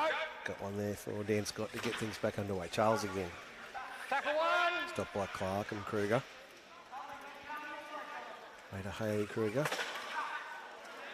Tackle two. But another Forward pass. forward, yeah. I thought it might have just been forward. At the tag. Peter At the Arbuckle tag in the middle. will come back and hand the ball over to Jack Kruger. Yep. On that tag there.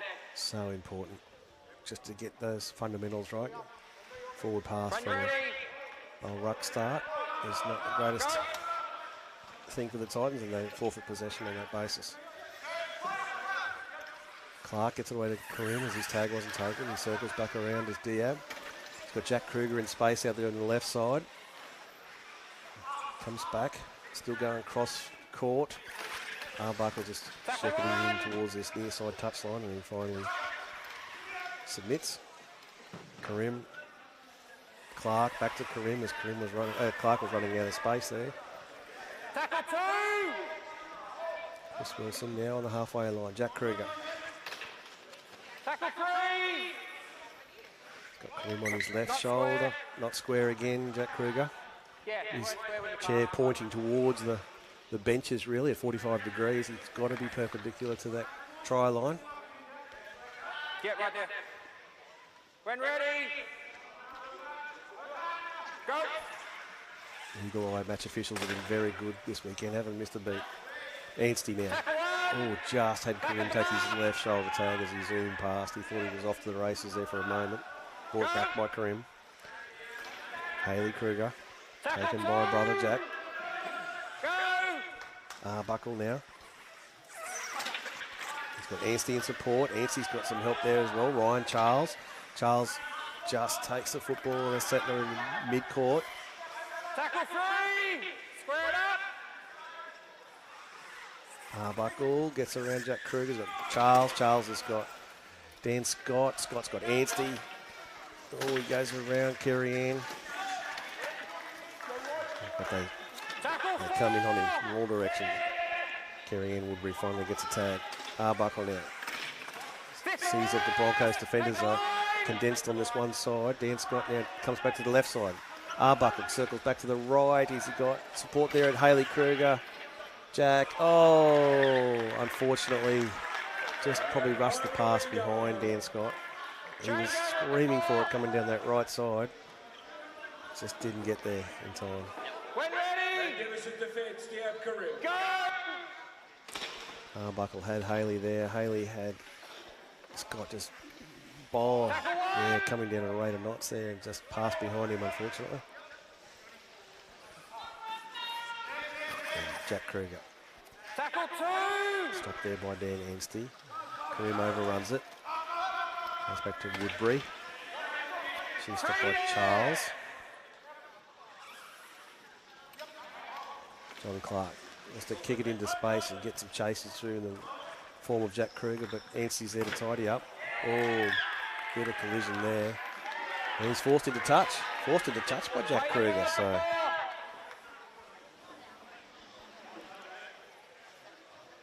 defensive referee over there on that side is Luke Anderson. Said, no, you're into touch. Turn over to the Broncos. Well done, Jack Kruger.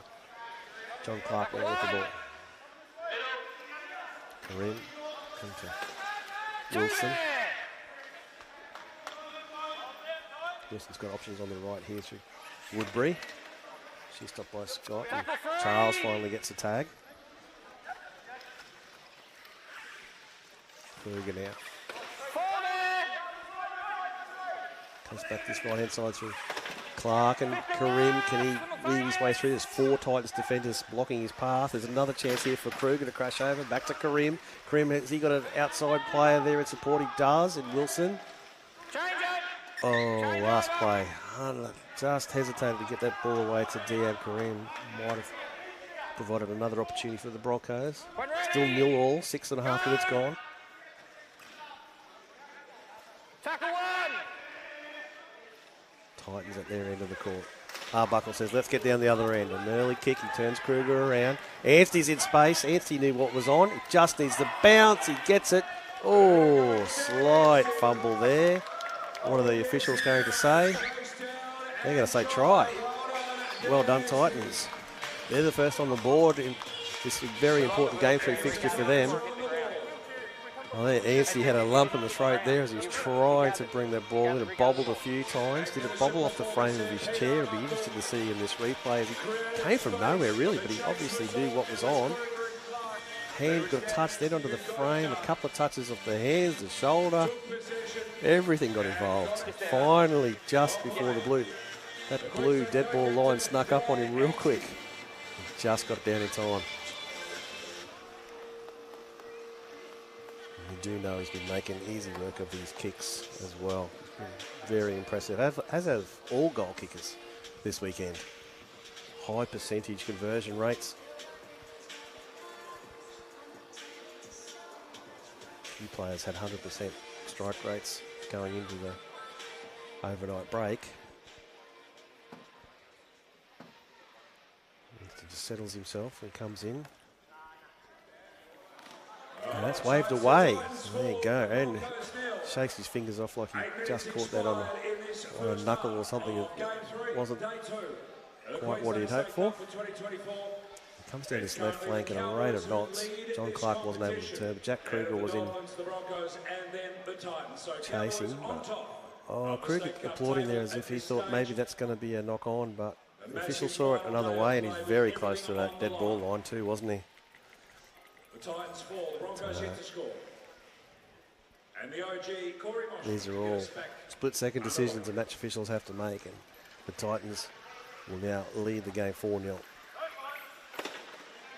Tackle 1. Buckle. Tackle Collision is with Kruger. He finally gets the tag.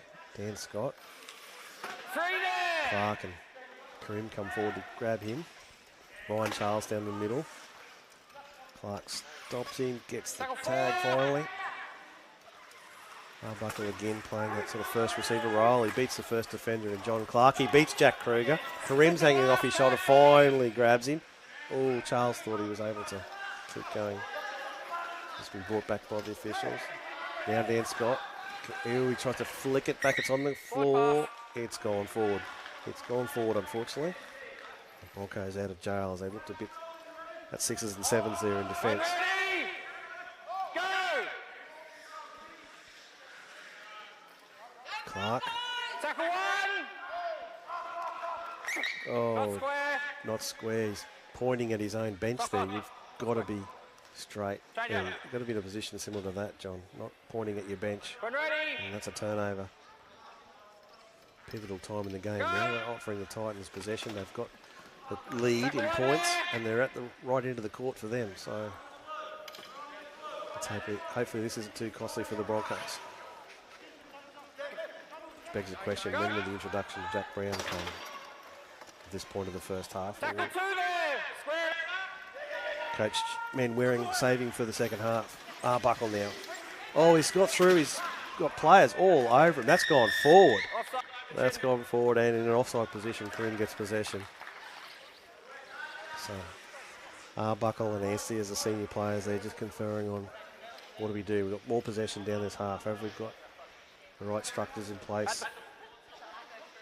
Yeah, look at the hands there from the Broncos there. Adam Sheff knocked it into Karim's lap. Unfortunately, Karim is in an offside position. Go! Tackle one! Live play now. Ryan Charles, just to the left of the uprights. He's got Anstey and Arbuckle lined out to the right. They go through those hands.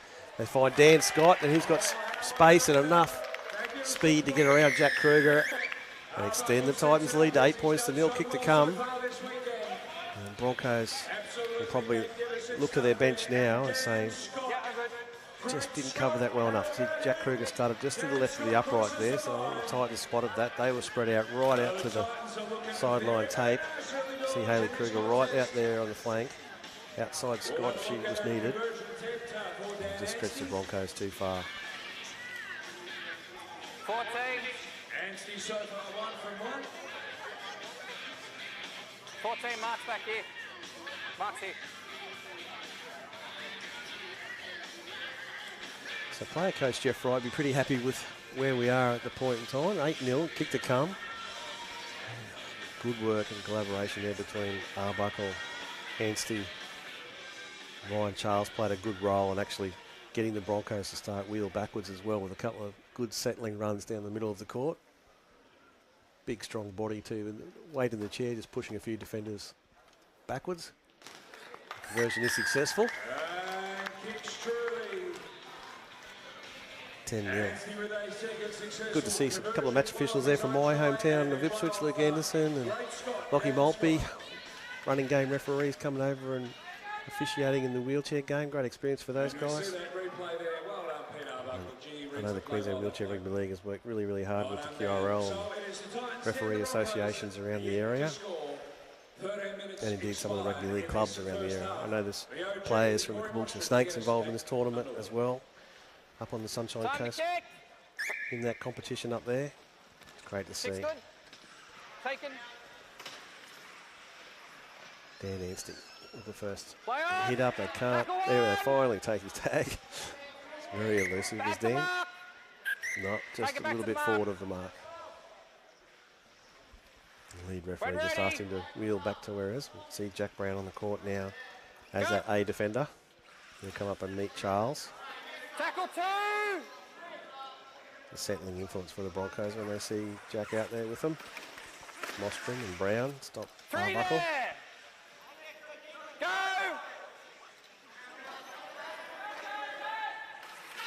Dan Scott just stopped there.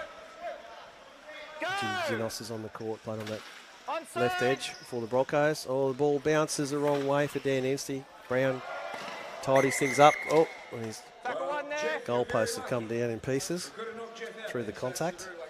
You right with that? Titans joking that maybe there are other ways to take out Jack Brown. They use the goalpost to do that, but they wouldn't wish him any ill will. Just collided there. Wasn't anywhere to hide, was there? Jeff Wright and Dan Anstey closing in on him and just caught one there in the right shoulder. In front of the post with me. And they'll start things 1 metre out. Corey Mostrom. Ooh, just bumped heavily there by Arbuckle and has spilled the ball. You knocked it out. You knocked it out. Oh, he took it out with his hands. It's the referee's adjudication there, so Brown will take the quick penalty kick for touch. That was knocked out. Arbuckle wants to remonstrate and say the ball was knocked loose by the contact. Tackle 1! Official saw it a different way. Mostrom, no. Just a slight bobble there. Yeah, unfortunately. Yeah. Corey, that was in the motion of playing the ball. It was bobbled on your own knee. Go. That's a knock on and a changeover. So the Titans now through Ryan Charles. Down the middle of the court he goes. Dan Scott now follows through the right side. Gets away from Mostrom. Still going. Got some help there from his coach in right. Doesn't use him. Offers his left shoulder to Jack Brown to concede the tackle. Go! Right. Arbuckle. Anstey. Is it going to go out to Charles? It does. It does. Oh. No, he still hasn't had a tag taken. Ryan Charles. He's two minds, whether I put the ball over the line or I get a pass away or do I hold onto it. 3 minds, that is. Oh, ball just bobbles away a little untidy there for the Titans. Change over at the line. Broncos out of jail. Centre. Yep, there. That looked promising there for Ryan Charles on the end of 4-pass movement. Oh, huge hit there on Adam Sheff. Had him leave the ground and then fall forward. He's a big man too, so Arbuckle and Anstey gave him the kitchen sink. Just back with me, mate. Tackle one. He seems all right. He's having a good laugh about it. We'll get back underway. Go. Brown. They want to give him space. Tackle two. Attacks it at speed. He finds Kruger on his right side. Jack Kruger. Tackle three. Square. 2 metres short of the halfway line. Does he go back to the other Jack? He does. Dan Scott's trying to get a tag. Doesn't. Mostrom. Arbuckle will get his left shoulder. Tackle four. Kruger. Oh, Jack Brown. Call for it, didn't get it away. Kruger. Brown, will he kick? No, he dummies. Goes himself, he gets around Arbuckle, he kicks back into the middle of the field where he sees Jack Kruger there. Jack just can't get a hand to it. Knock on Broncos. Oh, it's knocked on in actual fact, so that's an unfortunate result. Yep, there. Tactically looked really, really good. Brown went to the left. Kruger chased through the middle of the floor. Brown saw him there. Oh, it just couldn't link up. Dust. Yep. All right, when ready. Go. Titans now to come out of their end. Tackle one. Under 2.5 minutes till half time. Can they take a lead into the second Backwards. half? Not with passes like that, unfortunately. Arbuckle has to go back and tidy things up. Tackle Gets away from Kruger. No, he doesn't. Stop there.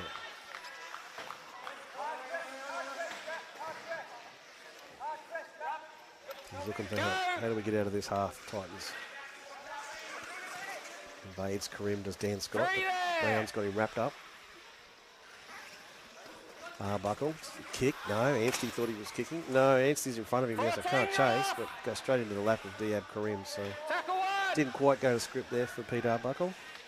Kruger now with a fast restart. Change over by the Broncos. Trying to roll the Titans back, but that's not going to help things. It's going to allow everybody to get set.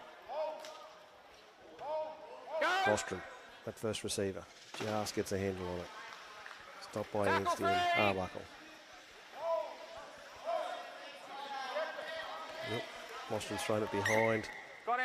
Jim Zenos, it's gone into touch. Gee, that's an unfortunate end to the set there for the Broncos.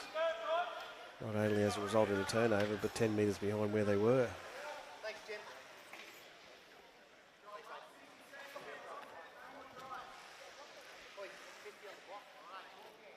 5 metres short of the halfway line of the Titans will restart things.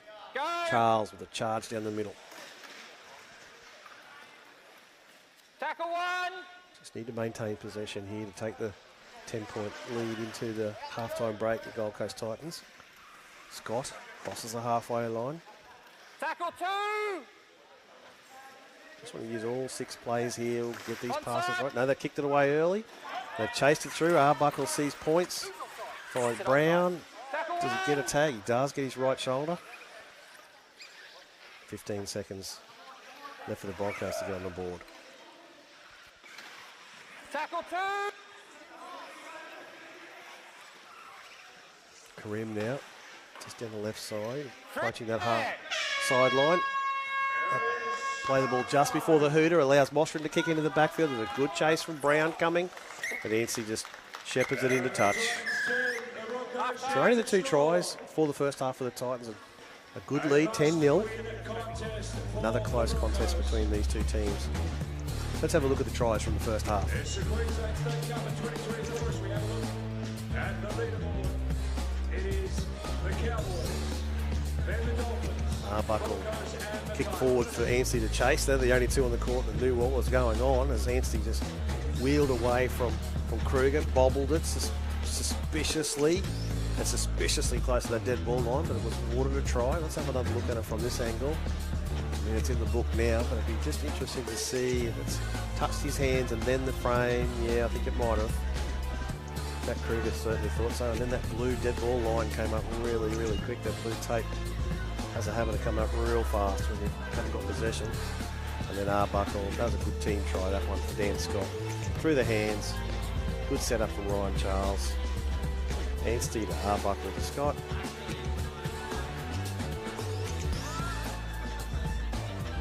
So Coach Jeff Wright would be really happy with his charges at half-time.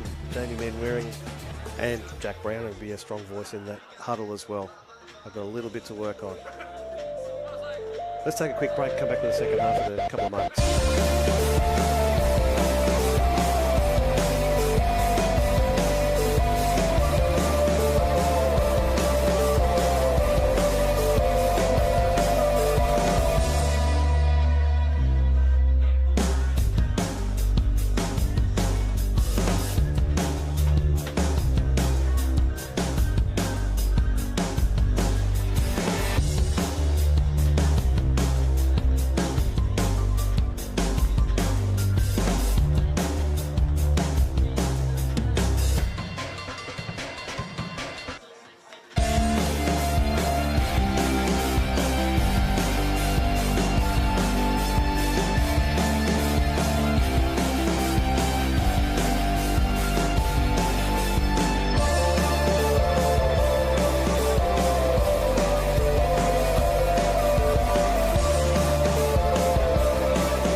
Welcome back to the second half of Game 3 of Day 2 of the Queensland Wheelchair Rugby League State Cup for 2024. Been a wonderful initiative, first time initiative involving 4 NRL franchises.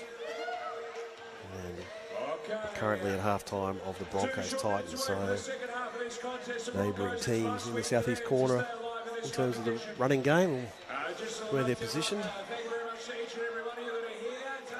And you'd have to commend the administrators of the Queensland Wheelchair Rugby League behind the scenes of these sides, however they've been formed through a draft or just application of similar players of international state level amongst developing players, youth, women, able-bodied, disabled players, has really resulted in some close encounters. And at the moment, Titans 10 lead the Broncos nil is another indication of, I think 2 tries in 20 minutes in wheelchair rugby league is probably a rare occurrence, as it's a fast-moving game. And the momentum can shift from one end of the court to the other in quick time. The job is here to be done by the Broncos. They're trailing the Titans by 10 points. The Titans seem to be getting better at every outing. They weren't able to claim a win yesterday. Started off this morning with a draw in game 1. Now find themselves in a bit of foreign territory, leading in a game and a possibility to get that first W. Dan Anstey. Titans in their sky blue, Broncos in the traditional maroon and gold. Diab Karim rather, the first man taken by Arbuckle. Jack Brown, pace and skill, just circles back around. Has incredible chair skills, as you can see, the speed at which he can move and deviate from one path to another. Clark, taken by Dan Scott. Brown, good tag taken there by Dan Scott. Found himself almost on the court. Certainly off his wheels. John Clark now. Taken by player coach Jeff Wright, who would have a really interesting chat with his side at half time. They're in front. Just put the pedal down and go on with this. Karim gets a tag off Anstey's right shoulder. Ryan Charles, for a first-year player, has looked really impressive.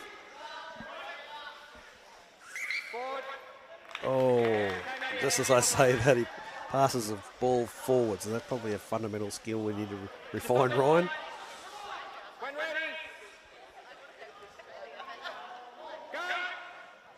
Mostrom now. Quite at the other end of the spectrum when it comes to experience. Corey versus Ryan Charles, been around the game for 10 plus years. And as Brown and Karim combine on that right side for the Broncos, Brown and Karim again in that corner. Going to catch the Titans offside surely, and they have.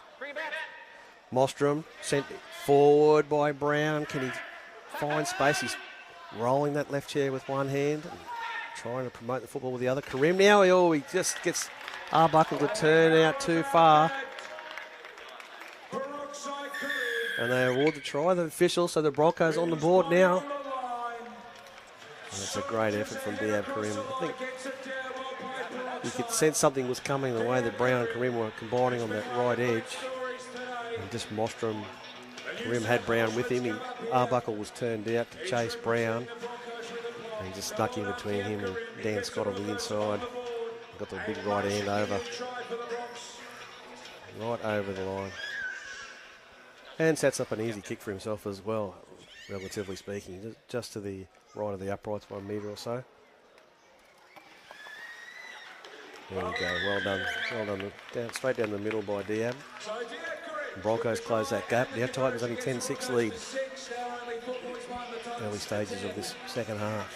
So you can just see Arbuckle was thinking about Brown, but it's just stayed on his wheels a little bit, ready to go to his left, but opened up enough of a hole for Karim to sneak through and get his big right mitt over the line. 4 points the difference, and Dan Anstey to get us back underway.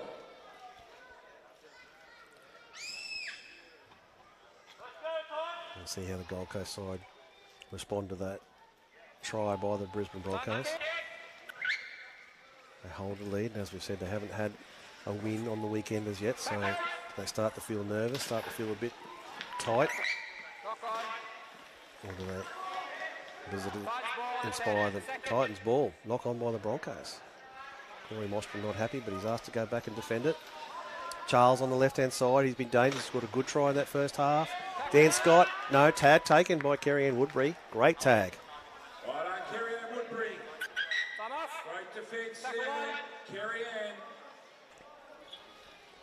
And Mostrom and Charles just intertwined there a little bit. Just need to be prized apart. Nothing intentional, of course, just these machines can get entangled. Charles. I thought that was Ryan Charles. They're going to sneak it at the door. Went to Arbuckle. Arbuckle to Anstey. Brown just slows things down, just manages the ability for his teammates to get set. As Arbuckle, does he go over the line? He had a left tag taken. His left shoulder tag was taken off by the inside defender. I think it was Corey Mostrin. John Clark also there lending a hand. Jeff Wright now spreads the ball to Anstey. He circles around. No, still no tag taken. He's pushing forward. Anstey finds Wright. Wright's got Dan Scott. Can he get past Jack Brown? No left tag. He's got no left shoulder tag on there, so he's stopped by Brown. Last tackle for the Titans. Arbuckle. He get away from Brown. He looked for support. He's trying to wrestle his way through. No, it's a changeover. Tag taken by John Clark. Well done to Clark. Stopped the Wheelaroos veteran there quite easily and used the sideline as a second defender. Karim now for the Broncos. So, might feel that the momentum in this one has gone up a touch as the scores have got closer and time ticks away. 6 minutes to play, second half. Karim, he's looking for support. Clark finds Kruger. And Titans now made to work really, really hard in defence and then keep these Broncos in their defensive half. As Brown says, let's get out of here. He tries to get around Scott. Just gets his right shoulder tag. Very elusive player. Jack Kruger now. Oh, that's knocked out of a hand. He held it one hand above his shoulders. And it's knocked out by Titans in a forward way, so that's a knock on. So it's effectively a 6-tackle restart for the Broncos, right where Kruger is.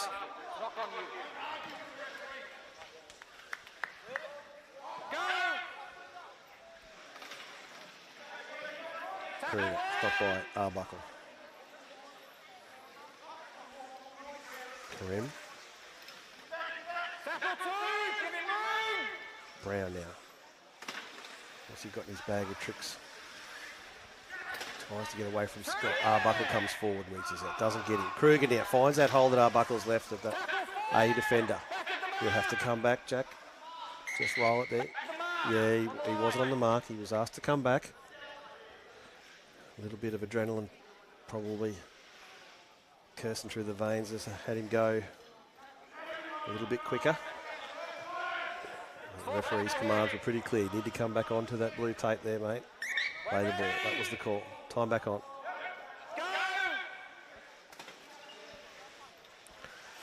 Four is John Clark. Last tackle for the Broncos. Look for Brown. Brown, here he is on the right side. Gets it away for Karim. Oh, he's looking to link up with Gary Ann Woodbury around the corner. Ryan Charles hit him very, very hard, and it probably had the ball spill out of. He only had it in his fingertips. Let's see the contact from, Charles. He went in hard. Hands all over Karim. Now Arbuckle says, let's go down the other end. Swerves away from Kruger, but Clark comes and Brown's there.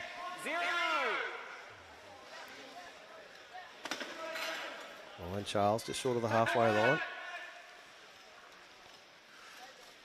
Anstey bumps into Karim. They'll be Australian teammates next week.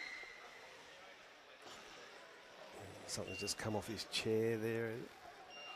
I think it's his hip strap that's come loose. They have to have 3 points of contact to the chair, so hip strap and foot straps. Important part of their equipment. That one's just come loose for Dan, so you're going to have to do some running repairs. The Titans would love to have him back out there. There's only 12 minutes to go. Only trailing by 4 other Broncos, so kick into the in-goal by Arbuckle. Oh, goodness. Jack Kruger just let it bounce, thinking it was going to find its own way over the dead ball line. Brown had to come in and swat it away in the end. Watch Jack Kruger here just go. No, he misses it. It was an air swing. Oh, Dan Scott was Johnny on the spot, but yeah, Jack Brown rather just got in there. Good restart there, finds Arbuckle rather in the backfield. Over the halfway line, tries to get around Kruger. No, Kruger got him on the right shoulder. You see Anstey in the background there doing running repairs. Dan Scott in the 15, mid-court, attacking half for the Titans. Haley Kruger's out there, replaced Anstey. Ryan Charles. Picked off by John Clark. They come the right side through the coach, Jeff Wright. Arbuckle. Can he get these Titans over the line again? He gets away from Karim. Karim had 3 goes at that, didn't get him. Luckily, Brown got the right shoulder.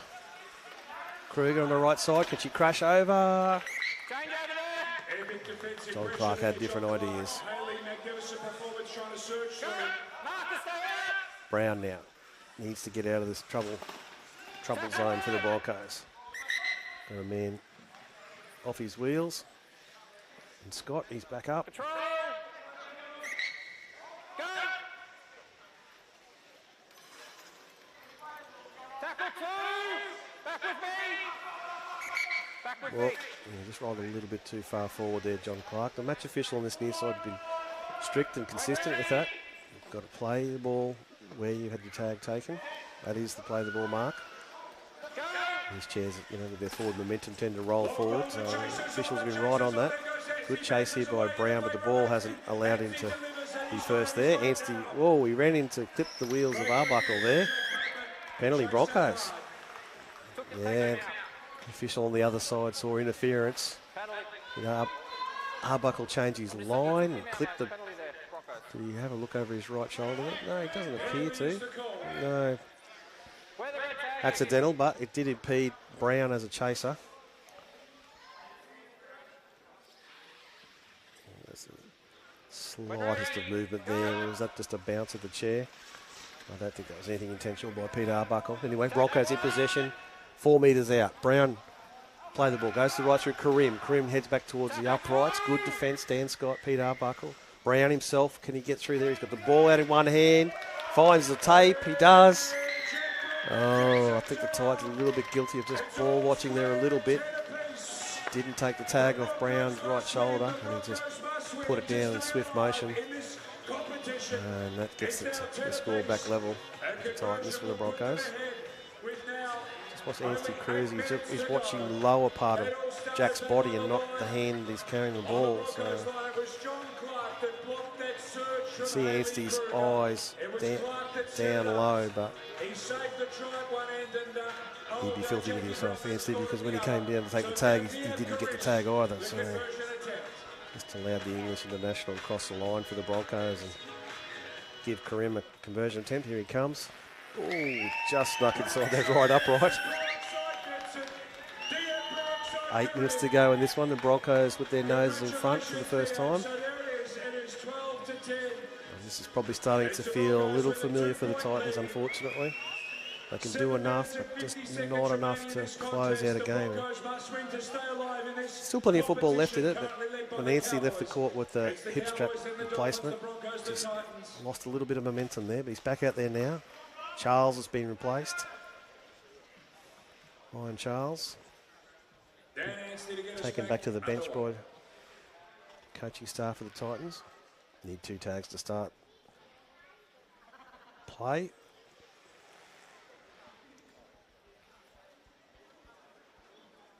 Hayley Kruger back on the court for the Titans in place of Ryan Charles.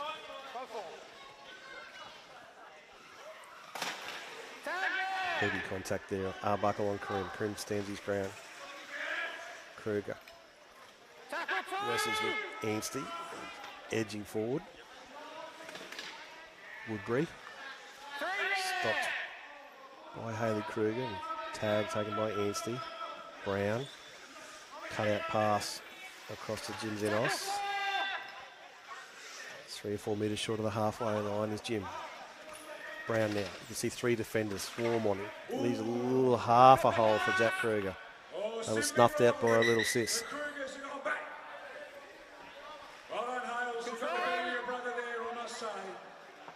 You'll be able to talk about that a lot when you get home. I'm too strong for you, bro. Go! Brown kicks it off to the left hand this time. A little bit too much on it. So that'll be an 8-metre restart for the Titans. All right, where are we on the clock? We've got 6 minutes to go. 2 points of difference. Broncos must win. Broncos must win. 6 minutes to go.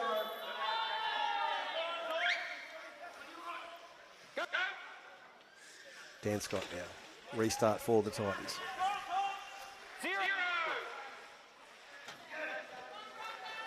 Oh, that's just a little bit behind Arbuckle's first tackle. He's kicked it away, chased by Anstey. Oh, it does. It bops into the right hands, our way to Arbuckle. Good combination there between the veterans and the Titans. What a try. A little bit of fortunate with the bounce of the football, but you've got to be in the right spot to pick it off and make your own luck, haven't you? So Jeff Wright and Pete Arbuckle, good mates off the field, good combination on the field, and that's an excellent result for the Titans.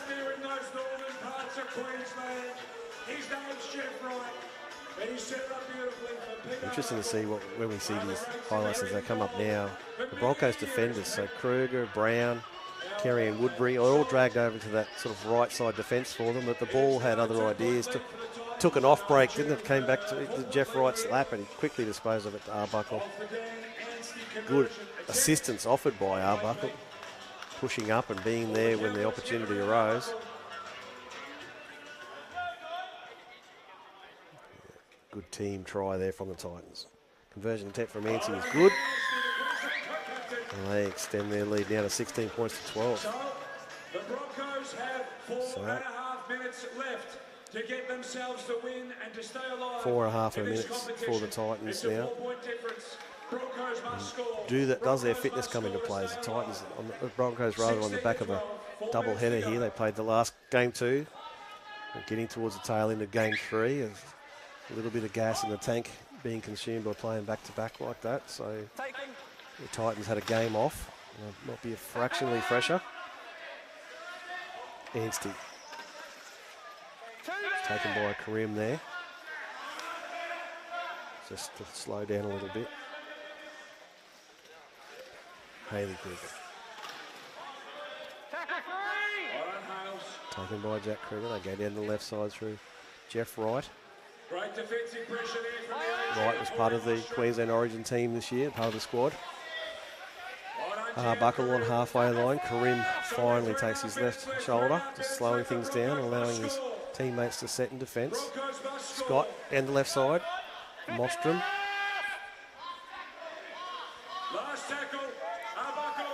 Dummies goes himself. Beats Jack Kruger, still going. He knows it's the last play, so... Oh, tried to throw a ball around Jim Zinos, but the big mitts of Jim were in the way. Now Kruger. Brown, rather. They're going to go across and draw 2 defenders, and he'll circle back and try to make a hole there for Jack Kruger. Good late tag there by Arbuckle. Kruger now. Brown. Brown needs support from Karim. Karim's stretching the Titans from one side of the court to the other. Brown comes around again. Is there more space there? No. Jeff Wright says, can't come down my channel, I'll get you. Just knocks him over a couple of minutes short of the halfway line. Corey Mostrom now. 2.5 minutes to go. Mostrom crosses the halfway line. Another grandstand finish here in the Queensland State Cup. Diab Karim. Karim wide, flicks it out to Brown. Brown around Haley Kruger. Arbuckle will come. He needs to get that tag. One of those Titans needs to pick off that red tag off Jack Brown. Get the right shoulder finally. John Clark. Clark forward. I thought the pass was forward, but fumbled anyway. The right result. Arbuckle just taken by Krim. You'll have to roll back. I think you'd have to roll back, yeah. Referee stops things and said, come back to the mark, where Diab was indicating he'll position himself as marker. 1 minute 50 to go. 1 minute 50 to go. When ready. Broncos must somehow score and must somehow win this game to stay alive. Dan Scott now. Down the left side he goes. Mostrom and Clark combined to stop his progress. Mostrom will get a tag off that right shoulder. Haley just overrun as the first receiver. It'll go back to Jeff Wright. Mostrom jumps out from marker and grabs him. He needs to spin around, get in the marker position. No, they leave no marker. Anstey down the left side. Mostrom just did enough to cordon him off towards that halfway, that sideline. Oh, poor pass to Haley. She's taken her eyes off it. Knock on Titans. Now they'll have to defend for their lives. Just over 60 seconds remain. Broncos will be desperate here. John Clark. Yeah, just burst out of her hands there. And the tyre's gone too, I think. There is no There's no time off in the State Cup either, so blown tyre has come along at the wrong time for the Broncos. You'd be better off getting that player off the court and interchanging them. Get 5 fit vehicles out there. Yeah, just a fumble there, unfortunately. Karim has some running repairs. Still doesn't feel right. No, he's not moving. The right tyre is not touching the ground. So it's not going to help him. Brown, can he do it all himself? He's going to be dangerous in this situation. 20 seconds or so left. There's defenders coming from everywhere from the Titans. He's caught with the ball. 4 metres into the attacking half. He goes across to Mostrom. Mostrom needs help from Wilson, is it? Yeah, Chris Wilson on the court now for Karim, and they've fumbled it, unfortunately. What's the ruling? Hooter's gone. They'll be allowed to play the ball. This is the last chance for the Broncos. They need to get on Brown here. They can't let him go around the outside and score. They have.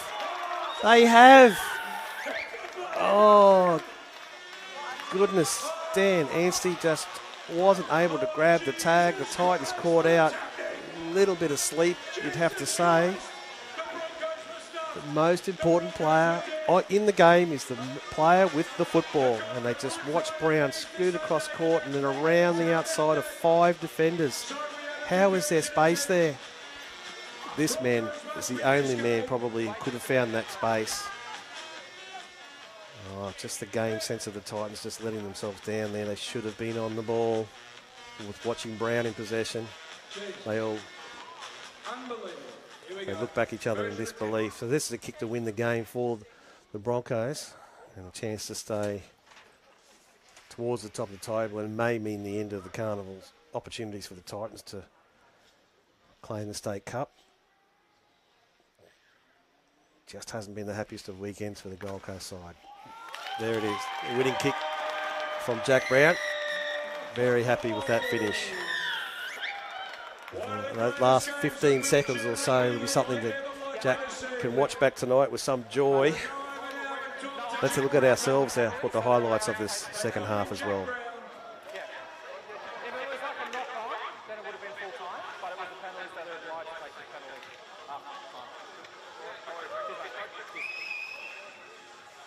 What about that? Jack Brown, let's have a conversation, Jack.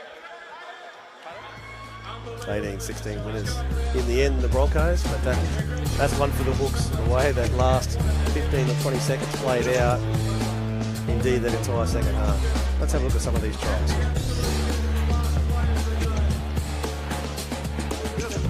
10-0 to the Titans at half time, so the Broncos have to come out, get on the front foot, get themselves in the scorebook. They did that through Diaz Grim,